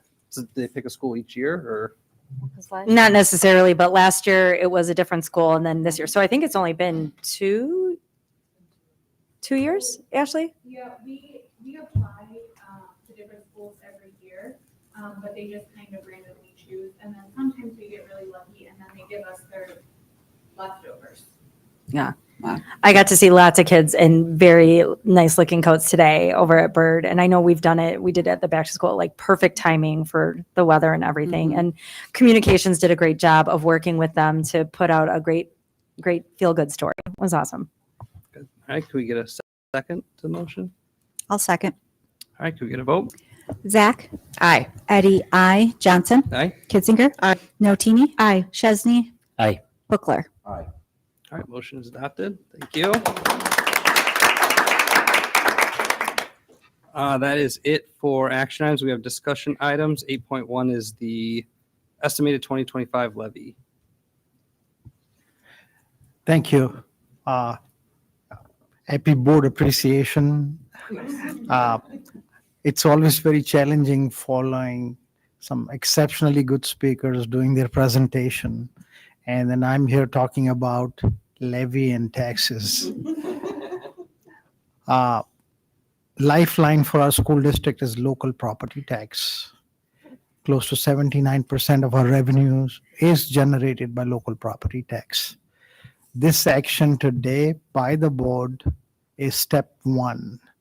The law requires that every taxing body, or school district in this case, at least from my perspective, is required to an estimate what they're going to be asking before the public hearing, at least 20 days. So our public hearing and adoption is in December, and we are making a request for a tax cap levy. Tax cap levy means is you ask up to the rate of CPI, which is 2.9%. If there is new property development in our school district, you have to ask, otherwise you'll not get it. So if there is new construction, additional revenue is generated. And as you can see, historically, it's been less than 1%. Plus any property which is new property, but in TIF, and if that TIF matures, and if you don't ask for it, you don't get it. So that's why somebody in my position always wants to make sure that I know which TIFs are going to expire and which will continue for the 23 years. And if there is a TIF which got extended, what was the process? I found out during this process that at least 2 TIFs were extended in the last few years. I don't know the reason for it, but I got an assurance from our mayor in Elk Grove Village that they have never extended the TIF, which is really wonderful news. The meeting was today. Pleasantly surprised to see the mayor in the meeting because usually it's usually the finance people and we're done. So I think that was a wonderful sales pitch from the mayor of Elk Grove talking about the future of the community, and it was a great presentation and an assurance that our TIFs will not be renewed once they are gone through the 23-year process, which gives us a lifeline down the road. But we always want to make sure we are always sustainable. That's revenue going to come down the road. So this is a process. When we talk about a tax cap levy, it's at 2.9. That does not mean your property tax bill will go up guaranteed at 2.9. The school district's revenue will go at 2.9. Somebody may have a tax bill increase by only 2%, and somebody else's tax bill may go up by 3.5%. But in aggregate, it will go up for school district from existing property owner by 2.9%. Sometimes there is some tax shift. If somebody's getting a break because they became senior that year and they got a homeowner exemption, that cost is shared by everybody who is a taxpayer in the community. Good thing about our school district is the residential property owners only pay 42% of the total tax. And I'm not minimizing when I say 42%, but we are extremely fortunate that close to 2/3 of our taxes are paid by businesses that don't use our service. So we always want to make sure we work with them. So this is step one. There will be a more detailed, comprehensive presentation. And the reason I say more detailed and comprehensive, I'll put you through this half an hour presentation because I want to make sure we know how important that resource is for us. So this is my presentation for just a discussion rather than presentation. Thank you. So that 116 million is roughly 80% of our total revenues for. 79% to be precise. Okay, got it. So the next step is after this meeting, we place an ad in the newspaper, and the newspaper ad cannot be more than 14 days from the adoption and not less than 7 days. So we have timed and put a calendar in here too. Okay, any questions? Okay, we can move on to 8.02, program fee for typically developing preschool students for 26-27. So we did a survey to look at what the fees are for our surrounding school district. That survey is just to give you information. We are nowhere close to what other people are charging. We are zero. And in my budget presentation, I talked about some of the challenges down the road, but fortunately, because we have such a strong tax base and 62% of our taxes are paid by the businesses, our homeowners are not only benefiting from a relatively low tax rate. Relatively, I'd never say people are not sizable amount of money in taxes, but on a relative scale, I believe we have one of the lowest tax rate in the Northwest Cook County area. And then to top it off, we always waive fees for people with who are qualified for low income. But in our case, we are also waiving fee for nearly everything with the exception of selective fee programs such as full day kindergarten for people who don't qualify. So I am in my position an interim. Don't want to make any recommendation to change anything, but from a philosophical viewpoint, everything should be on an annual basis to reflect. Otherwise, there will be a year where you'll be making a very significant adjustment. And it's always better if 80% of the cost is salaries and benefit for some stuff, that you might as well look at ways of adjusting it down the road. But this year, we're not recommending any fee changes because we want to stay consistent with what we have done before. Okay. 8.0, any questions? Sorry. 8.03, K8 instructional material fees for next year. No fee? Do we normally do fee? We don't. So these are, I think to Mosen's point, for 8.03 as well as 8.04, again, is just proposing no change to previous. Okay. So I think back, team, correct me if I'm wrong, like, was it COVID right after COVID, when we switched to the zero student fees? Prior to that, the 18, I see it right here, in 1819. So it's been a while since we've charged fees. And then Mosen, appreciate that you put together a comparison study as well. But again, something to be looked at into the future. But for this year, we are not recommending any changes for those or for the junior high extracurricular fees for 26-27. Any questions? No, I just think that we're lucky that Elk Grove Village has the largest industrial park in North America. I know Motion referred to 79% of our tax base coming from there, or From all local property, Des Plaines. from all Grove. local. Okay, from all local, but a big chunk of that comes from our industrial park. Exactly. And I know the mayor said he wakes up and he bows to it every day. All right, so we have, so we can skip 8.04. So we have 8.05, the paper bid summary. This is once again a discussion item, a little unusual. Normally, boards take action at the first meeting for things like routine purchases, but this is just to keep you informed, and action for the paper bid will be taken place at the next board meeting. I remember days when paper cost was like $16, so it's gone up since. And in the last few years, it's gone up significantly, but it's stabilized and come down a little bit. Our main thrust is why I was listening to the superintendent when we were talking about SLT, and that's really across the board. Too much paper is being used in the district.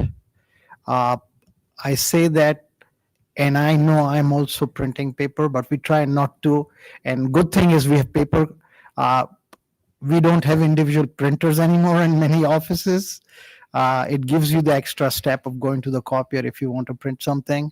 And more, we should really be encouraging digital copies, and especially a much more stringent restriction on color copies, because those are significantly higher. Not just the paper, the toner is ridiculous. Exactly. I don't even want to know what the toner costs. And color toners, really. So to add to that as well, this is the final year with our copier contract. So we are actually looking and evaluating that, which is why we know how many copies are being made and tying into the use of paper. We did talk about this with the DEA as well, just to bring awareness to the volume and then try to really collaboratively think about our approach to some cost saving measures. And just from an eco standpoint, just trying to get a little green with paper use. I think we have a lot of things that are being well used, and then we have, when you're not mindful of the copiers or you don't have a system necessarily put in place, a lot of wasted copies happen, and so there's some systems that we can put in place as we look at our new contract and work collaboratively with the teachers on this. Can I just ask a quick question? Like when they copy, do they have to swipe or it just pops out and It if they just comes remember- out. So if they remember to Yes. get it or? Yeah. So when you have to Oh, do the okay. swipe, it doesn't print unless you go there physically. So sometimes you're like, oh, I thought I printed over here, and then you print it over there, and there's piles of paper stacking up. And if we can put processes in place, we can hopefully reduce the use just by doing that. Okay, 8.06 is the renewal of the O'Hare Noise Compatibility Commission intergovernmental agreement. So this really only happens, I believe, every 5 years, but this is, we've been part of this for as long as I know it's been in existence. They really help with, they did a lot of the HVAC work to get AC to a lot of schools, window replacements, just to compete with the airport noise. So this is just the renewal that will be then brought for approval next month. Okay. 8.07, change of workers' comp insurance. I always enjoy saving money. And we are not only proposing to save money for next year, we want to start immediately effective January 1. So this is discussion item, but at the next board meeting, it will be action item. We want to join the consortium of 155 school districts. And the reason is, unlike the regular first dollar coverage program, it's like a blended self-insurance program. And in addition to avoiding the 22% surcharge, which we feel we shouldn't be paying, but we had some claims which are 7 years old, but our claim process has improved significantly since then. Surcharge will disappear, and it will be at 1.0 instead of 1.22, and that is guaranteed for 3 years. Based on our record and the value-added service they provide in terms of safety training to our staff on an annual basis, I'm very confident this will continue to save money. I've had experience in these kind of programs for a long time, and this is relatively easy switch because it doesn't impact anybody's benefit. Workers' comp is really a state statute benefit, so it doesn't say that what is the plan design or anything. People get covered. It's just that we will cut down 10% commission on a 650,000. That's 65,000 in commission. That's a lot of money, and realize the savings immediately. Now, initially, we may not get the savings because we also have to pay extra for the current year because our premiums were higher than what we put in our application. And when they do an audit, they recover the money because it's not really when you say your payroll is X, and if it's X plus, they'll always charge you for it as an after the audit. But this is a good program. I've had good experience with that. So, and we are in a similar program for property and liability for the same pool, similar pool. Okay. Last one, 8.08, immigration enforcement impact. I know we kind of touched on it a handful of times. In the last weeks, we've seen an increase in immigration and customs enforcement incidents within our geographic boundaries in District 59. To date, we have not had any incidents that have interfered with the functioning of our schools, but our role is always to be as prepared as possible. And so we are going to discuss past communications to our staff and families, procedures, and student attendance impacts. To start that discussion, we have two artifacts that we'd like to share with the board just to guide us a bit. The first is an outline of the communications and resources that we've shared in the past.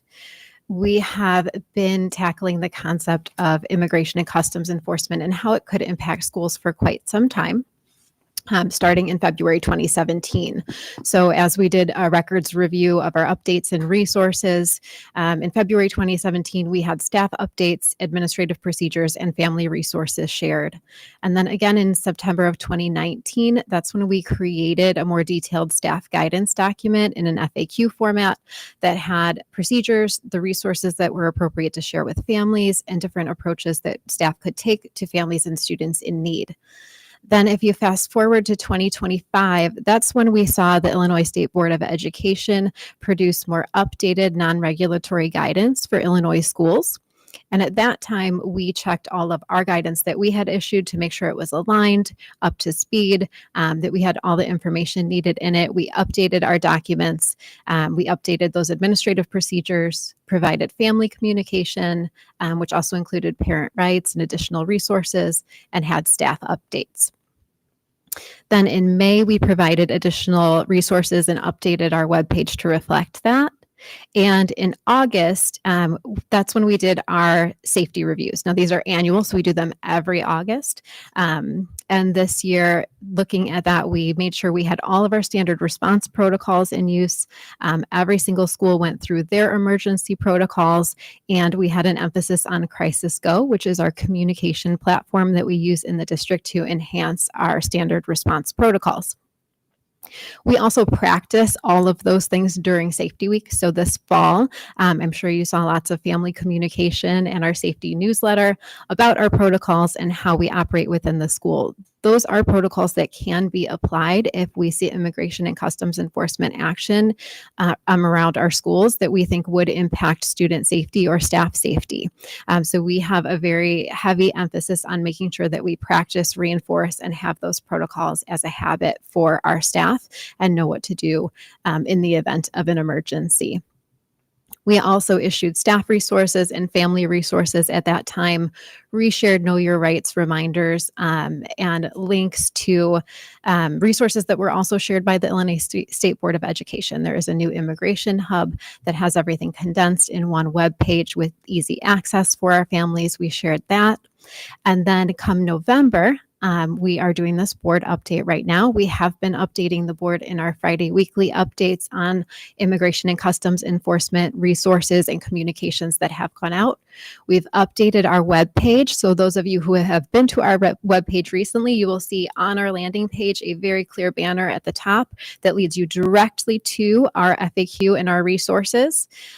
We are holding an optional staff meeting next week to go over the guidance that we have issued and answer any additional questions. We've put out a a request for any questions so we can have those in advance and be ready to answer them at that session. And we've also established a point of contact with the Illinois Coalition of Immigrant and Refugee Rights so that if we needed to enable additional supports for our school district, that we would be able to call them immediately and have their support in that action. So that brings us to today. So we share this just as a visual of the timeline. We have been working and thinking about our preparedness with immigration and customs enforcement for quite some time, but we also continue to adapt as resources change, as guidance changes, and certainly as the circumstances surrounding our families and our students change. The next piece that we'll look at is the impact on attendance. At the request of the board, we wanted to show some of the numbers for attendance for this year and do a little comparison of the different categories.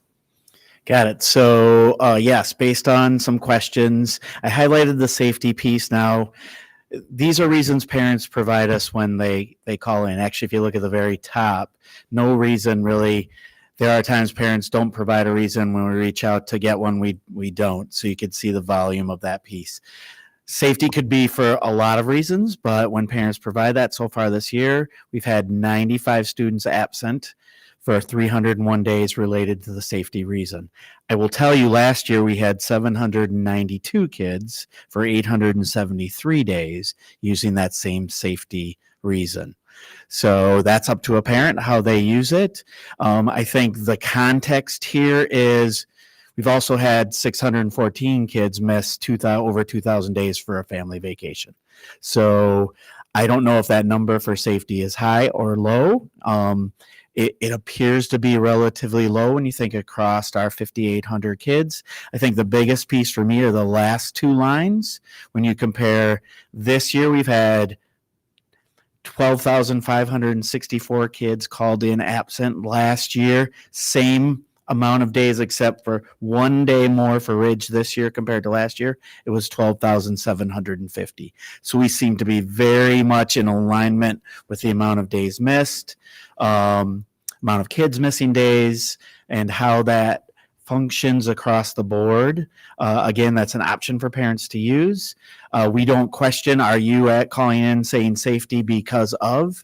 That would cross the line, but it is an option. And then we can look at it. I think I shared earlier a couple weeks ago in the board update by school. So you could see some schools haven't had that used at all. Some Tom, I'm sorry to interrupt you, but we were given that information by school a few weeks ago, and there was some pretty alarming numbers for Jay and Frost. I'm not sure why we're not highlighting that. I think the point of this data is, I'll be very honest, I'm not alarmed by a school that has 19 kids called in absent for safety out of 300 kids, and a total for the district of 95 kids out of 5,800 kids.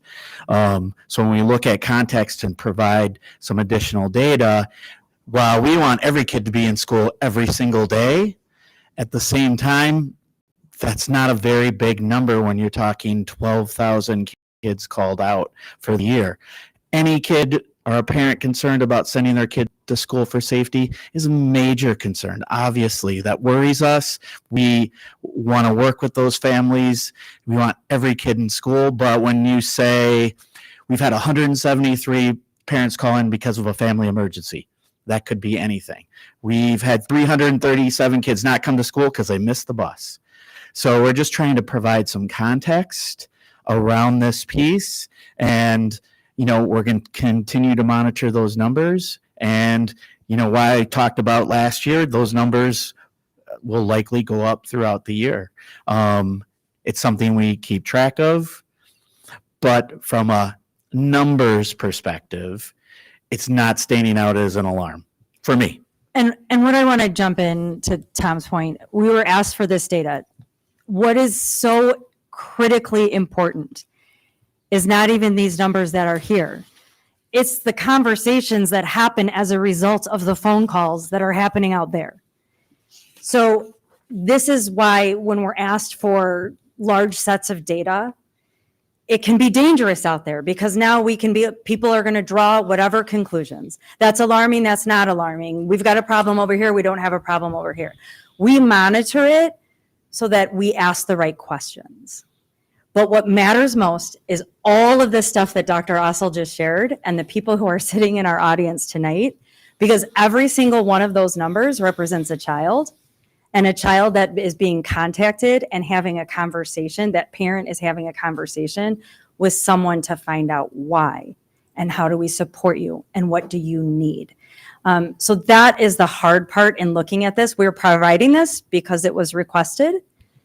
This isn't what guides our work. What guides our work is what's happening in our schools. And so we do have a lot of people in our audience who are firsthand working directly to the things that Dr. Ossel just shared. And so if the board has questions, or if you're hearing things in the community about what we maybe are or are not doing, I think now is a great format to ask those things and have that conversation without anyone, being misled or jumping to conclusions or looking only at one slice of what we do, because this is a really big concerted effort around a very challenging issue that is impacting a lot of people in very personal ways, and a lot of people across a political spectrum.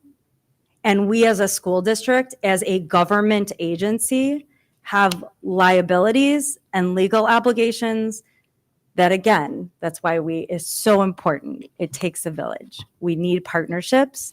And our primary concern is student safety. That's why we added that category, so that we could better at least start to get a sense and look back. Are there trends? Are there other questions we need to ask? So that's how I'd like to frame any questions that the board may have.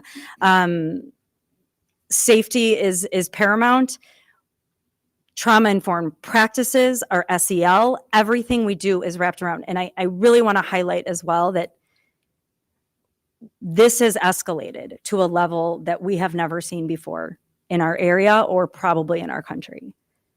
It does not mean that this is the first time our families have experienced issues with immigration enforcement. And I just want to let that resonate, because the people that are working every day with our families have many more stories that they have experienced. And so some of us are awakening to the issue because of the volume and the media. And that is great, and a call to activism for however you personally may feel. But as a district, this has very much been a part of how we serve families since we began.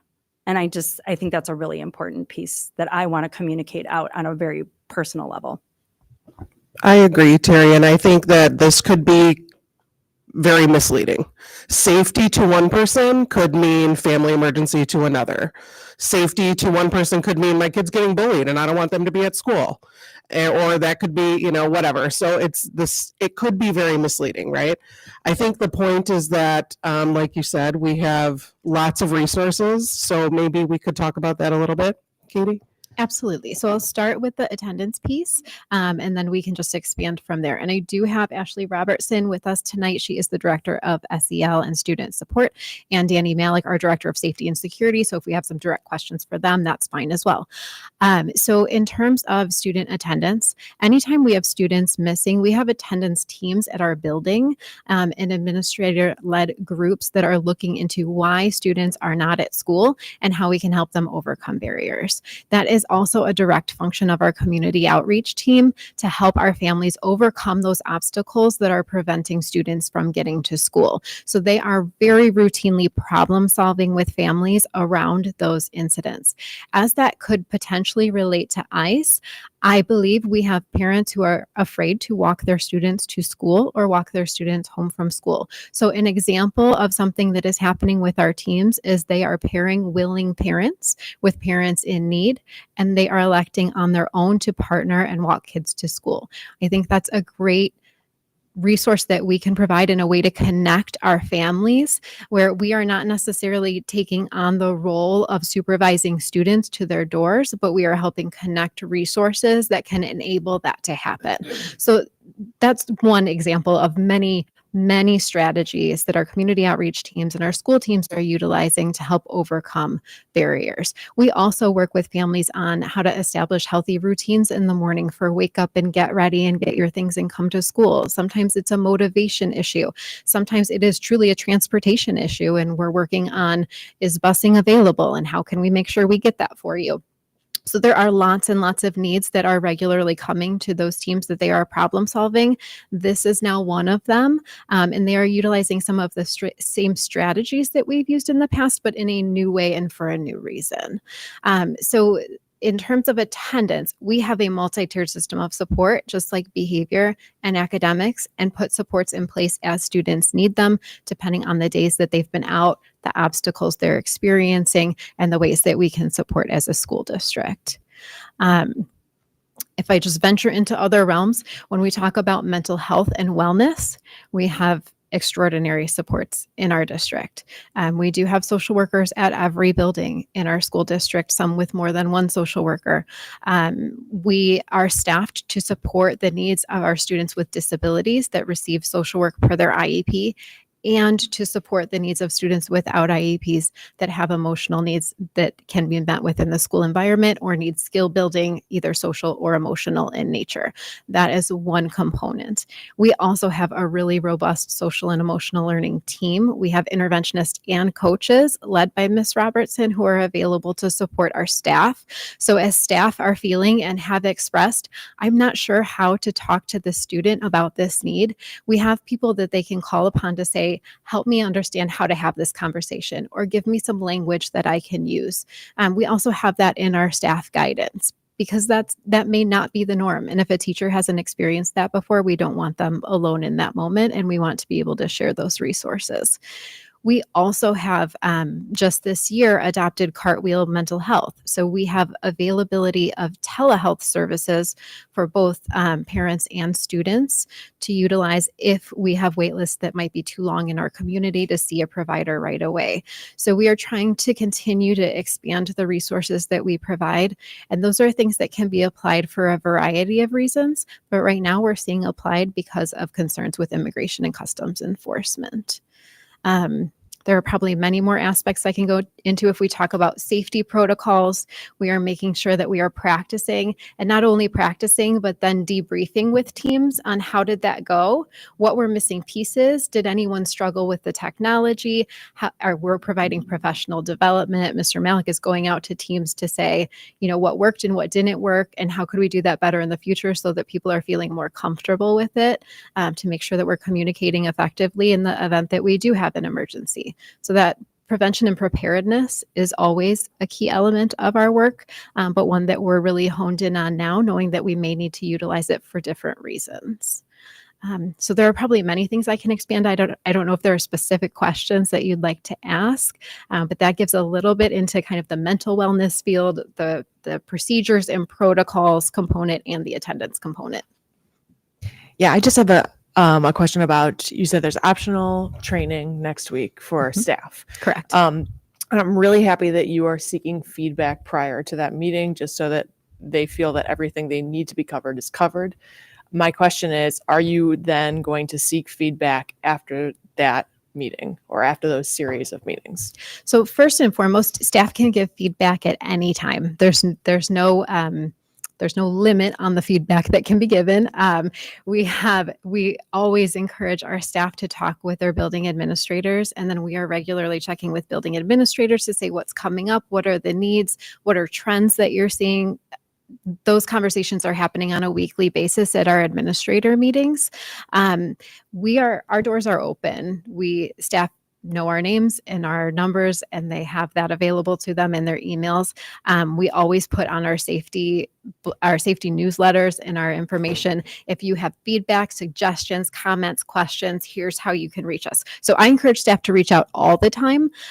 We have not planned a formal means for getting feedback specifically on that session, but we can give feedback at any time. I think that's really important. And you guys chime in if you agree or disagree. I think it's just very, very important in this unprecedented circumstance that you're giving additional training is great. I think you need to figure out in a formal way, did they get what they need or did they not get what they need? What do you think? Or if there are any follow-up questions, I know they're available to obviously come to you at any time. But just having that reminder, this is what we went over. If there's anything you're still questioning or you were uncomfortable to say in front of somebody else or whatever it may be, that they just have that opportunity to speak to you again. Absolutely. And I think there's some after the simple ways fact. we could do that. We could Yeah. keep the form open so we have that formal record and are reviewing questions as they come in. I also think if there's a higher level of need, that's when coaching would be really appropriate. So you can have a very individualized conversation and get your exact needs met. So I'd encourage that as well. Yeah, I'd like to just add to that. Do staff have more questions or do they need more help? Right. Are there many families, that could use a little more support, or should I say students in school? As you know, the board is taking this very seriously. Nikki and I came to meet with the team a few weeks ago to just kind of highlight, not concern, but just ensure that the staff is getting what they need either for themselves as they may be experiencing their own concerns with their own families. And then also, do they have just that SEL training? I know that it's embedded in everything, but this is a very specific circumstance. And just want to be sure that the staff is getting, what they need. And if they need more in this unprecedented time, let's give them more. And I just had a general question. I know there's different types of PLT, district, building, staff. Is there a specific category that this type of training is put in? This training falls on a staff PLT. Is there a reason why it's staff and not district or building? Because our PLTs are planned in advance, and staff PLT is a time when everybody is available to plan as they need. And so that was the next available time that was open that staff would be able to attend, and we wanted to make it as accessible as possible. Okay, so that was a timing thing? Yes. Okay. Mhm. Okay. Yep. And I'd also like to add that I know the DEA put out a letter, thank you, Ann Wing, reiterating all of those supports for staff as well as directing them to open conversations with principals. Our principals teams have done an amazing job as well. The majority of our buildings all hosted meetings, voluntary meetings for staff to attend as well. And those that didn't got feedback from staff for that. So this has been an ongoing conversation and training and support since school started. So I think, and we continue to add to as we see the needs change and escalate or evolve. So it's been really comprehensive, which has been great. I'd just like to add, I totally agree, Terry. And I also would just like to shout out that I think this has been a collaborative effort, more than any I've seen between the board, the district administration, staff, and our union. I feel like we've really come together because this, again, is just unprecedented. We know that our students, our families are going through so much trauma right now, and that, our job is to make sure they're safe in school and around the school. So I really just want to thank everyone who's here and all the staff out there who are working extra hard. And, we're active community members. So I think we're going to insert that into our board role, whether we should or not. I think that's who we are. And so I really appreciate, speaking with us, having meetings, dropping everything to do what we need to do. Well, even as mentioned, community members that have stepped forward and come to Terry or the SLT or community outreach or whoever and just offered help in a time of need. Yes. Yeah. I was going to add to that. So I know that you. Miss Robertson, please come up so we can hear you on the microphone.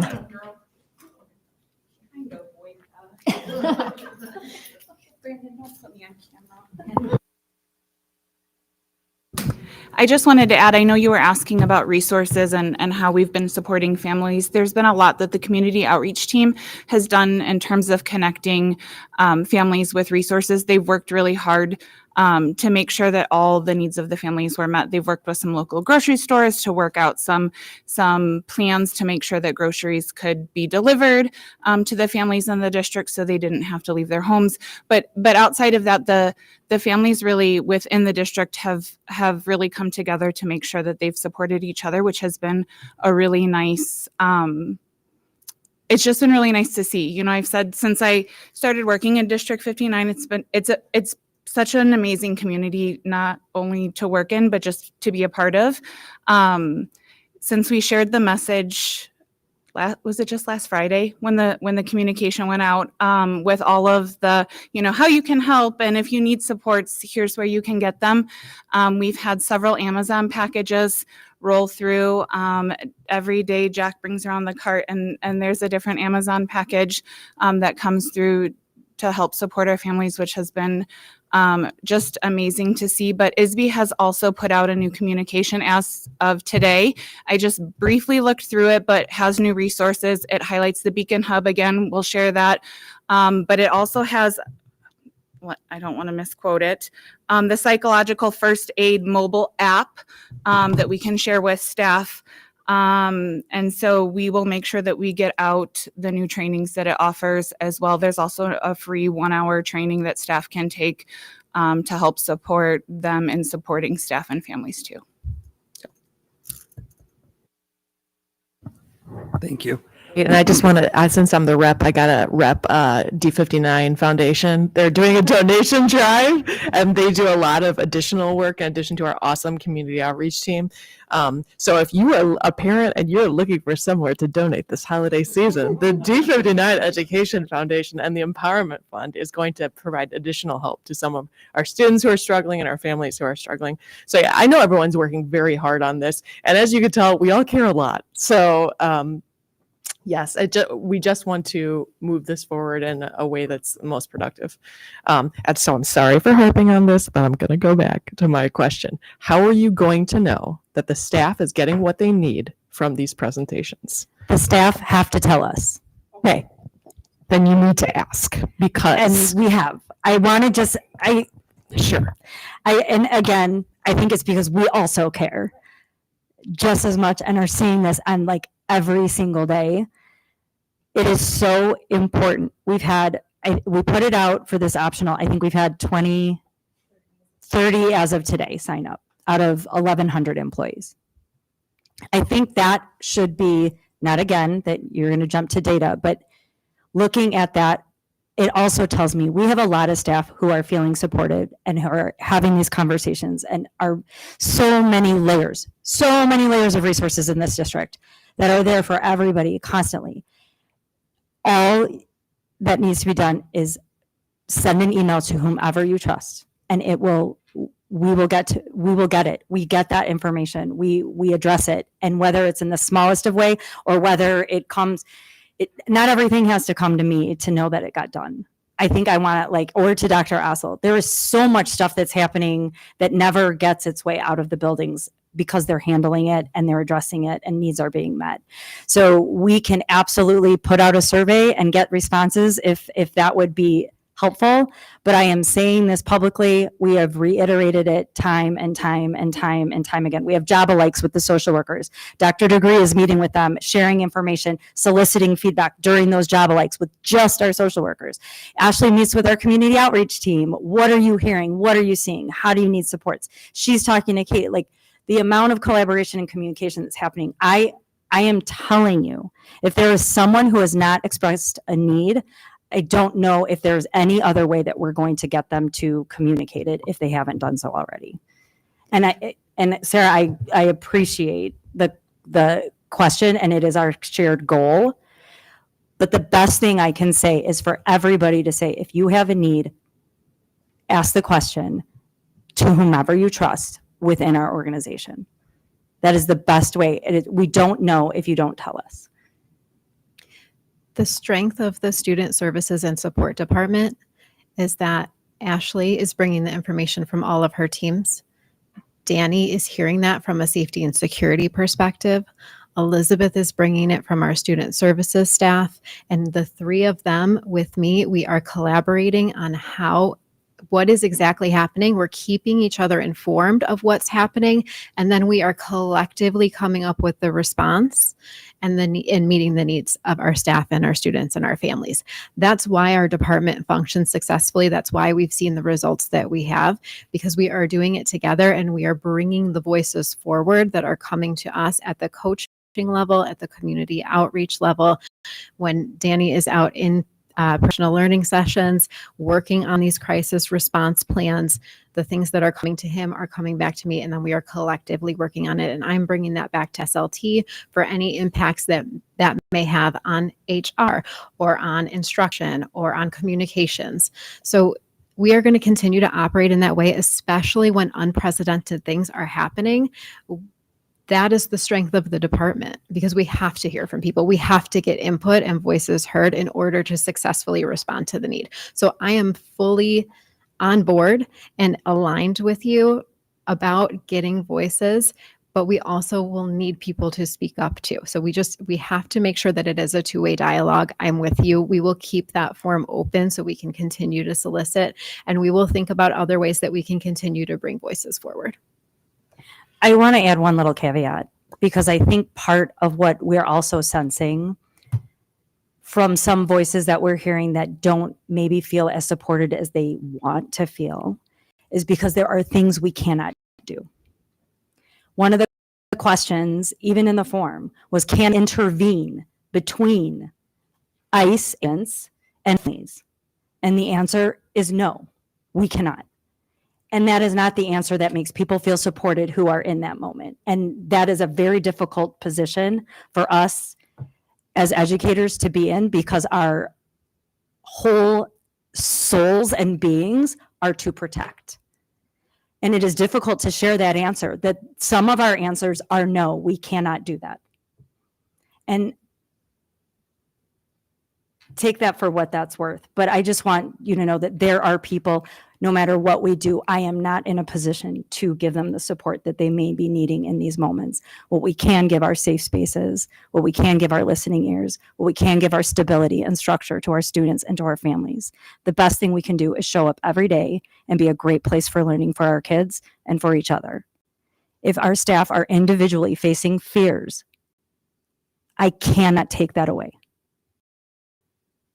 I can't take it away for myself, family, or for anyone else. So it's difficult and it's emotional, and these are unprecedented times, but we serve District 59. And there's limitations what we can do. And I hope that is understood with a lot of grace and empathy, because it's not coming from a place of lack of compassion from any single person who's on this team. And all we can do is keep sharing our resources. There are things we can't do that we can reach out to others and do. And I think that we are doing that. Well, and I'm proud of that. I mean, maybe that's a small piece in the grand scheme of things, but we're all here together. We're just here to make sure everybody's got what they need. I will reiterate, if there are additional questions, if you think of things later, please let us know. We're happy to answer them to the best of our ability. I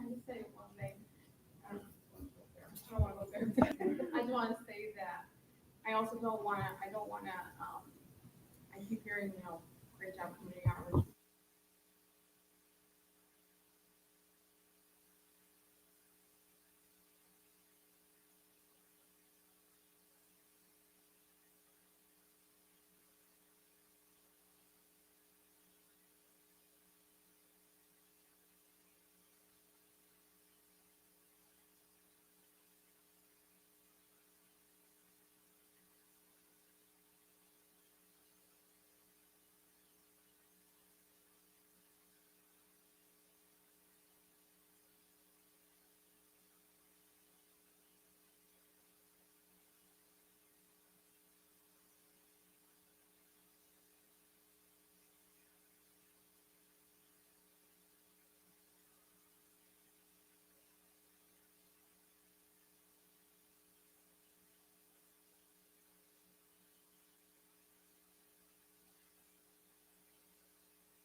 Okay, thank you, everybody. All right, so we can move on. We have our reports of board committees. The first one up is Miss Eddy.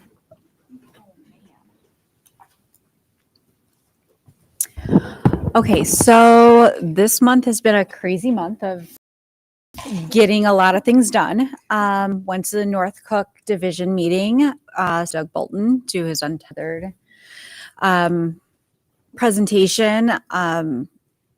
It was different to see him as a board member because I've seen him in my own school district as a teacher, and seeing the connection between both sides on two ends of that spectrum.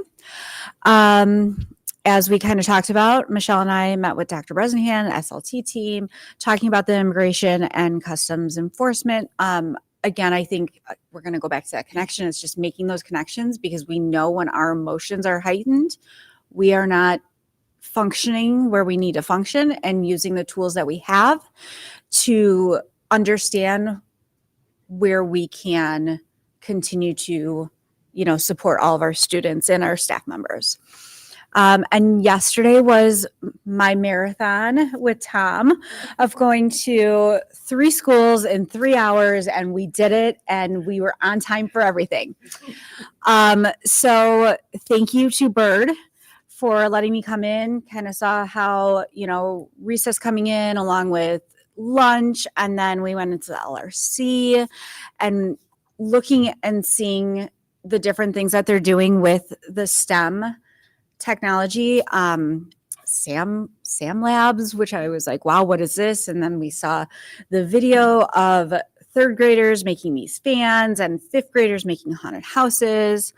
They're going to do some 4th and 5th grade. They're going to do ornaments. And I asked for an invitation because in the spring, they're going to make a carnival out of cardboard with a chomper saw, which I thought was really cool because it's safe, but it's a saw. And it cuts cardboard, and, yeah, I was really excited about that.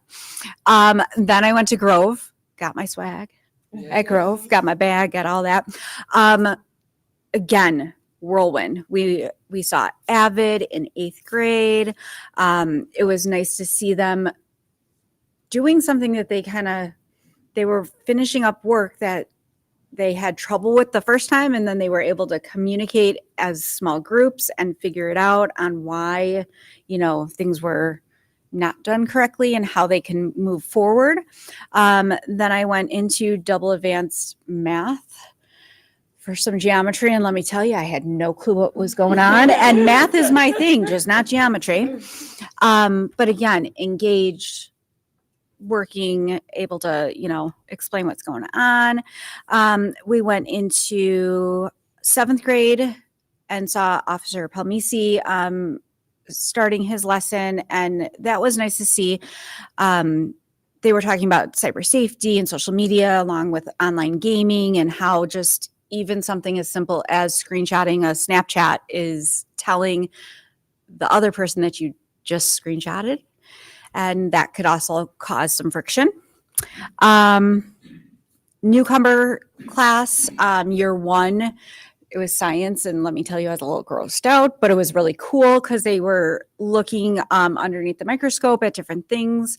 And there was a flea that they looked at along with worms, but then feathers. So it was really neat. And then how they're working on describing and communicating and finding out those things. I'm trying to think if there was anything else at Grove, but then we went to Juliet Low, and it was really neat because I have not actually worked on Veterans Day in I don't know how long, but it was nice to see a assembly at Juliet Low, and just having, outsiders come in and talking, and how the kids were passing out cards, and then they had the brownie troop do all the flags. And it was just really neat to see it on, again, the other side. So that was my month, maybe 2 months. I don't know. Yeah, it was a whirlwind, but I got my Nikki, notes. amazing that you took your day off and that's what you did. That is fabulous. Yes, but it was good. Last year, I wish I would have thought ahead and really planned on, because I have 2 days that I'm off that the district's not off. So I'm already starting to plan my March day, as long as we have no 3 schools, 4 schools? How many did you go to? 3 in 3 hours. Sarah, we, It was great. Oh, we got to come up with a new. Come on. We just did did one one this this on that one Hey. time too, only, right? That one Hey. time too, only, right? Oh, yeah, the summer school. So All right. That's That's about it. competition. We got it. All right. Thank you. I am next. I don't have anything other than the ISP conferences coming up. I'll be sure to be at your presentation on Saturday. And then that's just like all the school business leaders, superintendents, and school board members all meet in Chicago each year to a bunch of sessions and networking and stuff. So that's always good. Curriculum. Sarah, do you want to cover yours or? Yes, I have updates from D59 Foundation. They approved their budget. We had a meeting on October 21st. We approved the budget.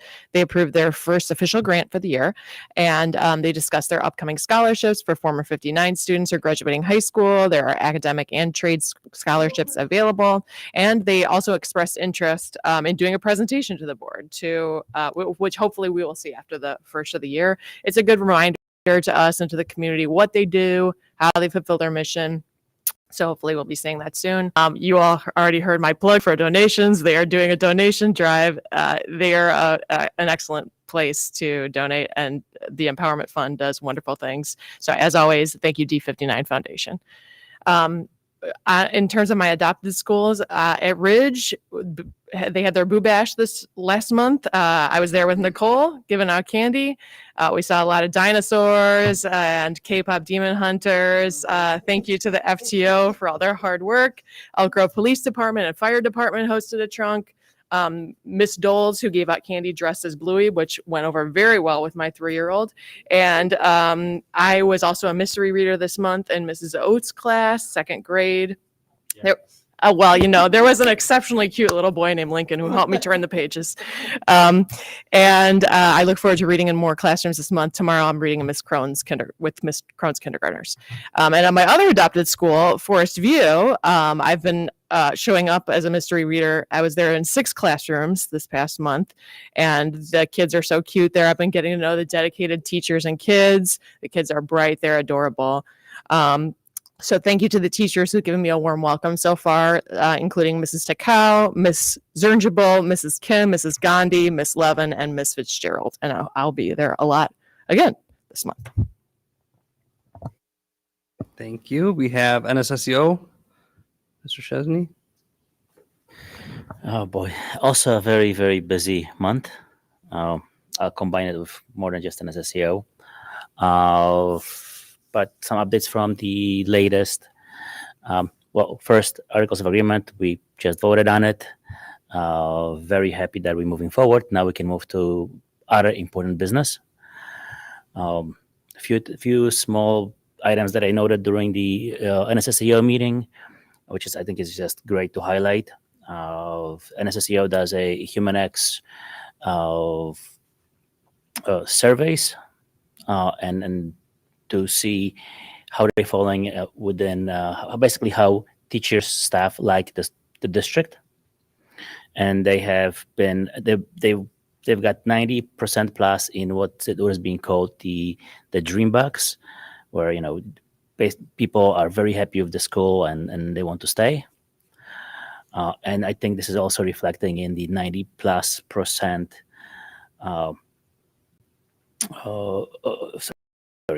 In the very high retention, 90 plus that have been showing year over year. So I just figured it was a very interesting number. So I'm a numbers person. I wanted to just share it. Definitely a correlation between the two, something that I think I'm pretty sure we're looking at that as well. Dr. Bazahan, a quick question. The January Institute Day, is that the one in Harper that also NSSEO is part of, or is it separate? They do it on the same day, and they host groups of teachers for professional learning at Harper as well. Okay, I'm great, because I just wanted to mention exactly the same thing. I guess it's the same day that everything is combined, but they do have their own Institute Day, which basically takes out half the Harper, I think, because it's huge, couple thousand attendees. It's going to be in the winter. They're just afraid of the snow, but I'm sure they'll manage. Um, one more thing about NSSEO. They, they just had the Sunrise Harvest Fest at Sunrise Solak. It's in Bartlett. It's the property where kids with special needs help develop skills, but at the same time, it's a great place for different events and integration with different communities. Yes, they definitely invite all of their district boards to come visit, and I do believe it's a great idea to potentially, if there is a need for either our admins, our staff, or even the board outing, we can definitely try and leverage it. Although it's very popular, so booking has to be 6, 9, 12 months ahead of time to get the dates you want. There's no way you can book for like next month. Yeah, no. So I'm just throwing it out there for the Harvest Fest, and it's wonderful. The things that they're doing for the kids, it's amazing. They actually got a rock climbing wall that's new, and it's super fun for the kids. My fifth grader did it and loved it. So, paddle boats and all the things. They've this year for the fest itself, for the Harvest Fest itself, they've had I think that's a transition to have the pumpkin launching into the lake. Yeah, the trebuchet. Yep. Yeah. And they also had a great experience fishing for the kids. So Oh, they have archery. I don't think they had it available for the open for this, but they do have it. Yeah. Okay, more updates. As I said, it was also very busy. There is, I've did mention there is a concern with the number of issues for the Safeway buses. I mean, just because just from my own interest, I asked about it, and I received the report that shows the numbers, and Safeway buses has more issues than all the other districts combined for the first, for this school year so far. So 3.5 months. So definitely it's something that we need to look into. NSSEO buses by Safe. The report I'll be sharing it via email to Dr. Brasnahan and the board. I just received it, so that's the reason I didn't get a chance to share it yet.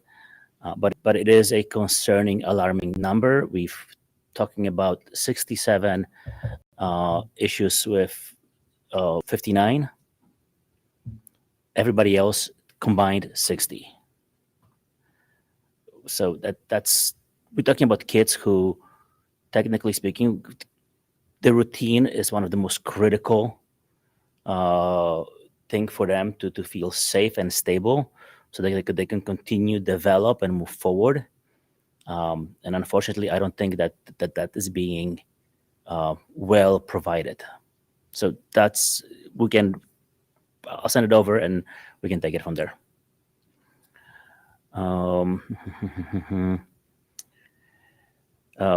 Communications committee, which I'm also on, we've just discussed. I don't think there's anything else I can add unless Michelle will add something more later. And last but not least, there was a dual language celebration. It was, I think, organized by Claremont and held at homes for all community to attend. The Monica Farfan and John Navikas was there. We were definitely in the cold, holding the doors together and welcoming people as they were coming in. The celebration itself had a nice presentations showing, how the program works, different arts projects, on video because it was a new location.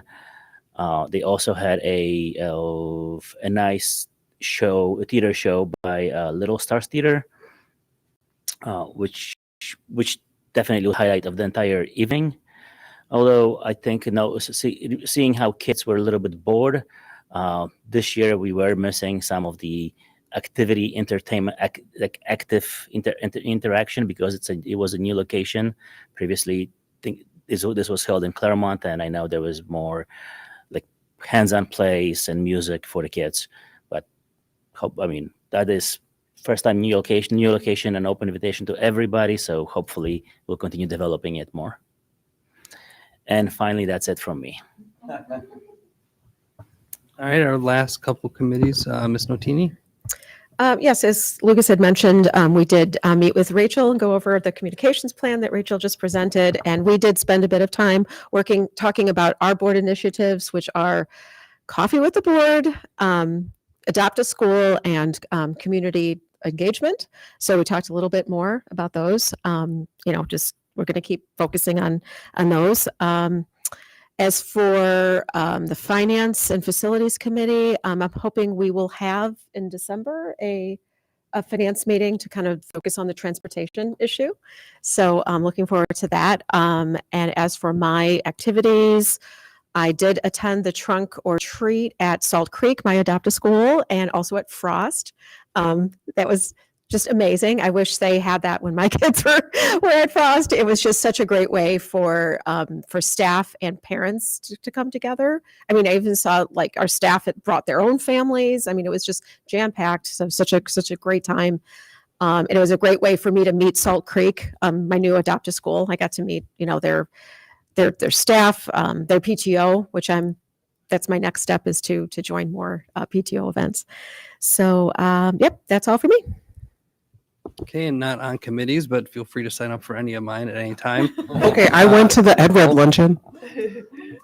TR. Oh, you did, yeah. That's You're welcome. You just skipped right over me. You get It's so Ed Red. rude. Ed Red luncheon was October 20th. I was there with Terry, and we got to see a panel that consisted of lots of awesome people. We had Deputy Governor Martin Torres, ISBE Chair Dr. Stephen Isoy.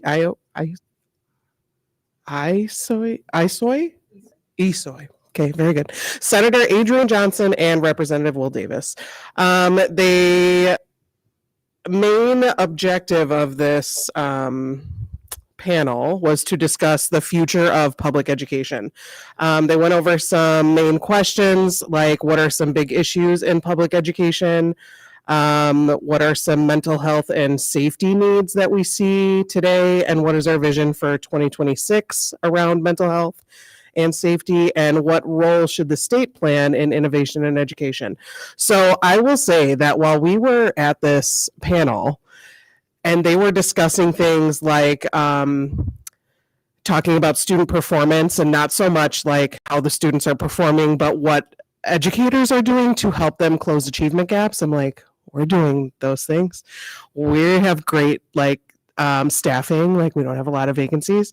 Funding, we're always looking for ways to get grants and help and, extra anything. And meeting students where they are.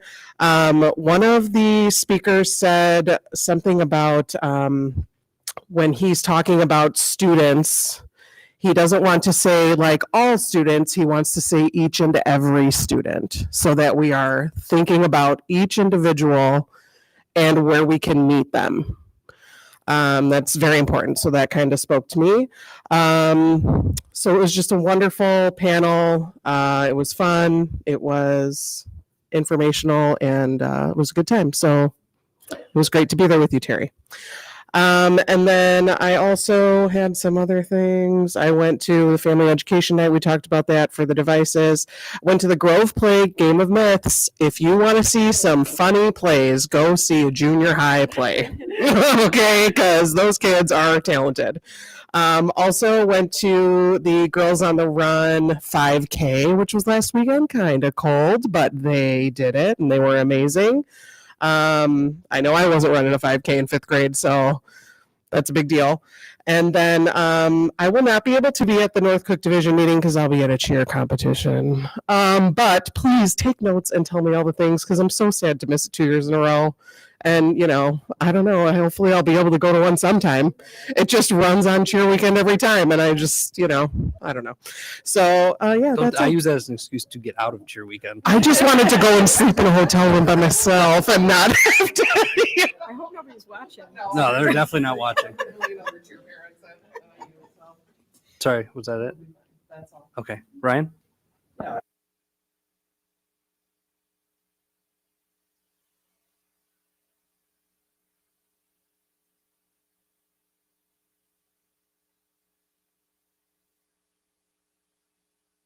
Brendan and Brandon, and we had our whole communications team there. So thank you guys for recording it. So if you want to check out the night, you can take a look at that. He showed us how to use the device. He showed Canva as well, how to use that on there. A lot of parents had questions about securely. Ben was able to answer that. He had lots of snacks, as you mentioned, which was great. And he's going to have another one at one of the other junior highs. So that was exciting. I also went to the Illinois Association of School Boards, the North Cook Division meeting, which a lot of us went to as well. It was great to connect with District 214, Superintendent Scott Rowe, Board Member Elva Kreitzer, Joe Sager was there. And we got to hear Dr. Doug Bolton. He was phenomenal. Yeah, and he's a psychologist. He was talking about the mental health crisis, about the pressures that kids and teachers and adults face. And just ways of the importance of giving kids breaks. And, he showed even an adult's brain that when an adult goes from meeting to meeting, how it looks compared to, when they have time in between to have breaks. So that was great. He also mentioned that, the passing periods being so short for kids, they don't have a chance to have a break.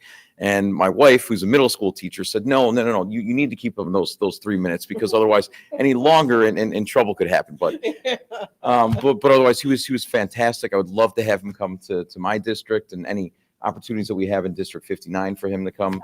Oh, he's coming. Okay. All right. Perfect. Yeah, he's been here. Actually, he came my first year.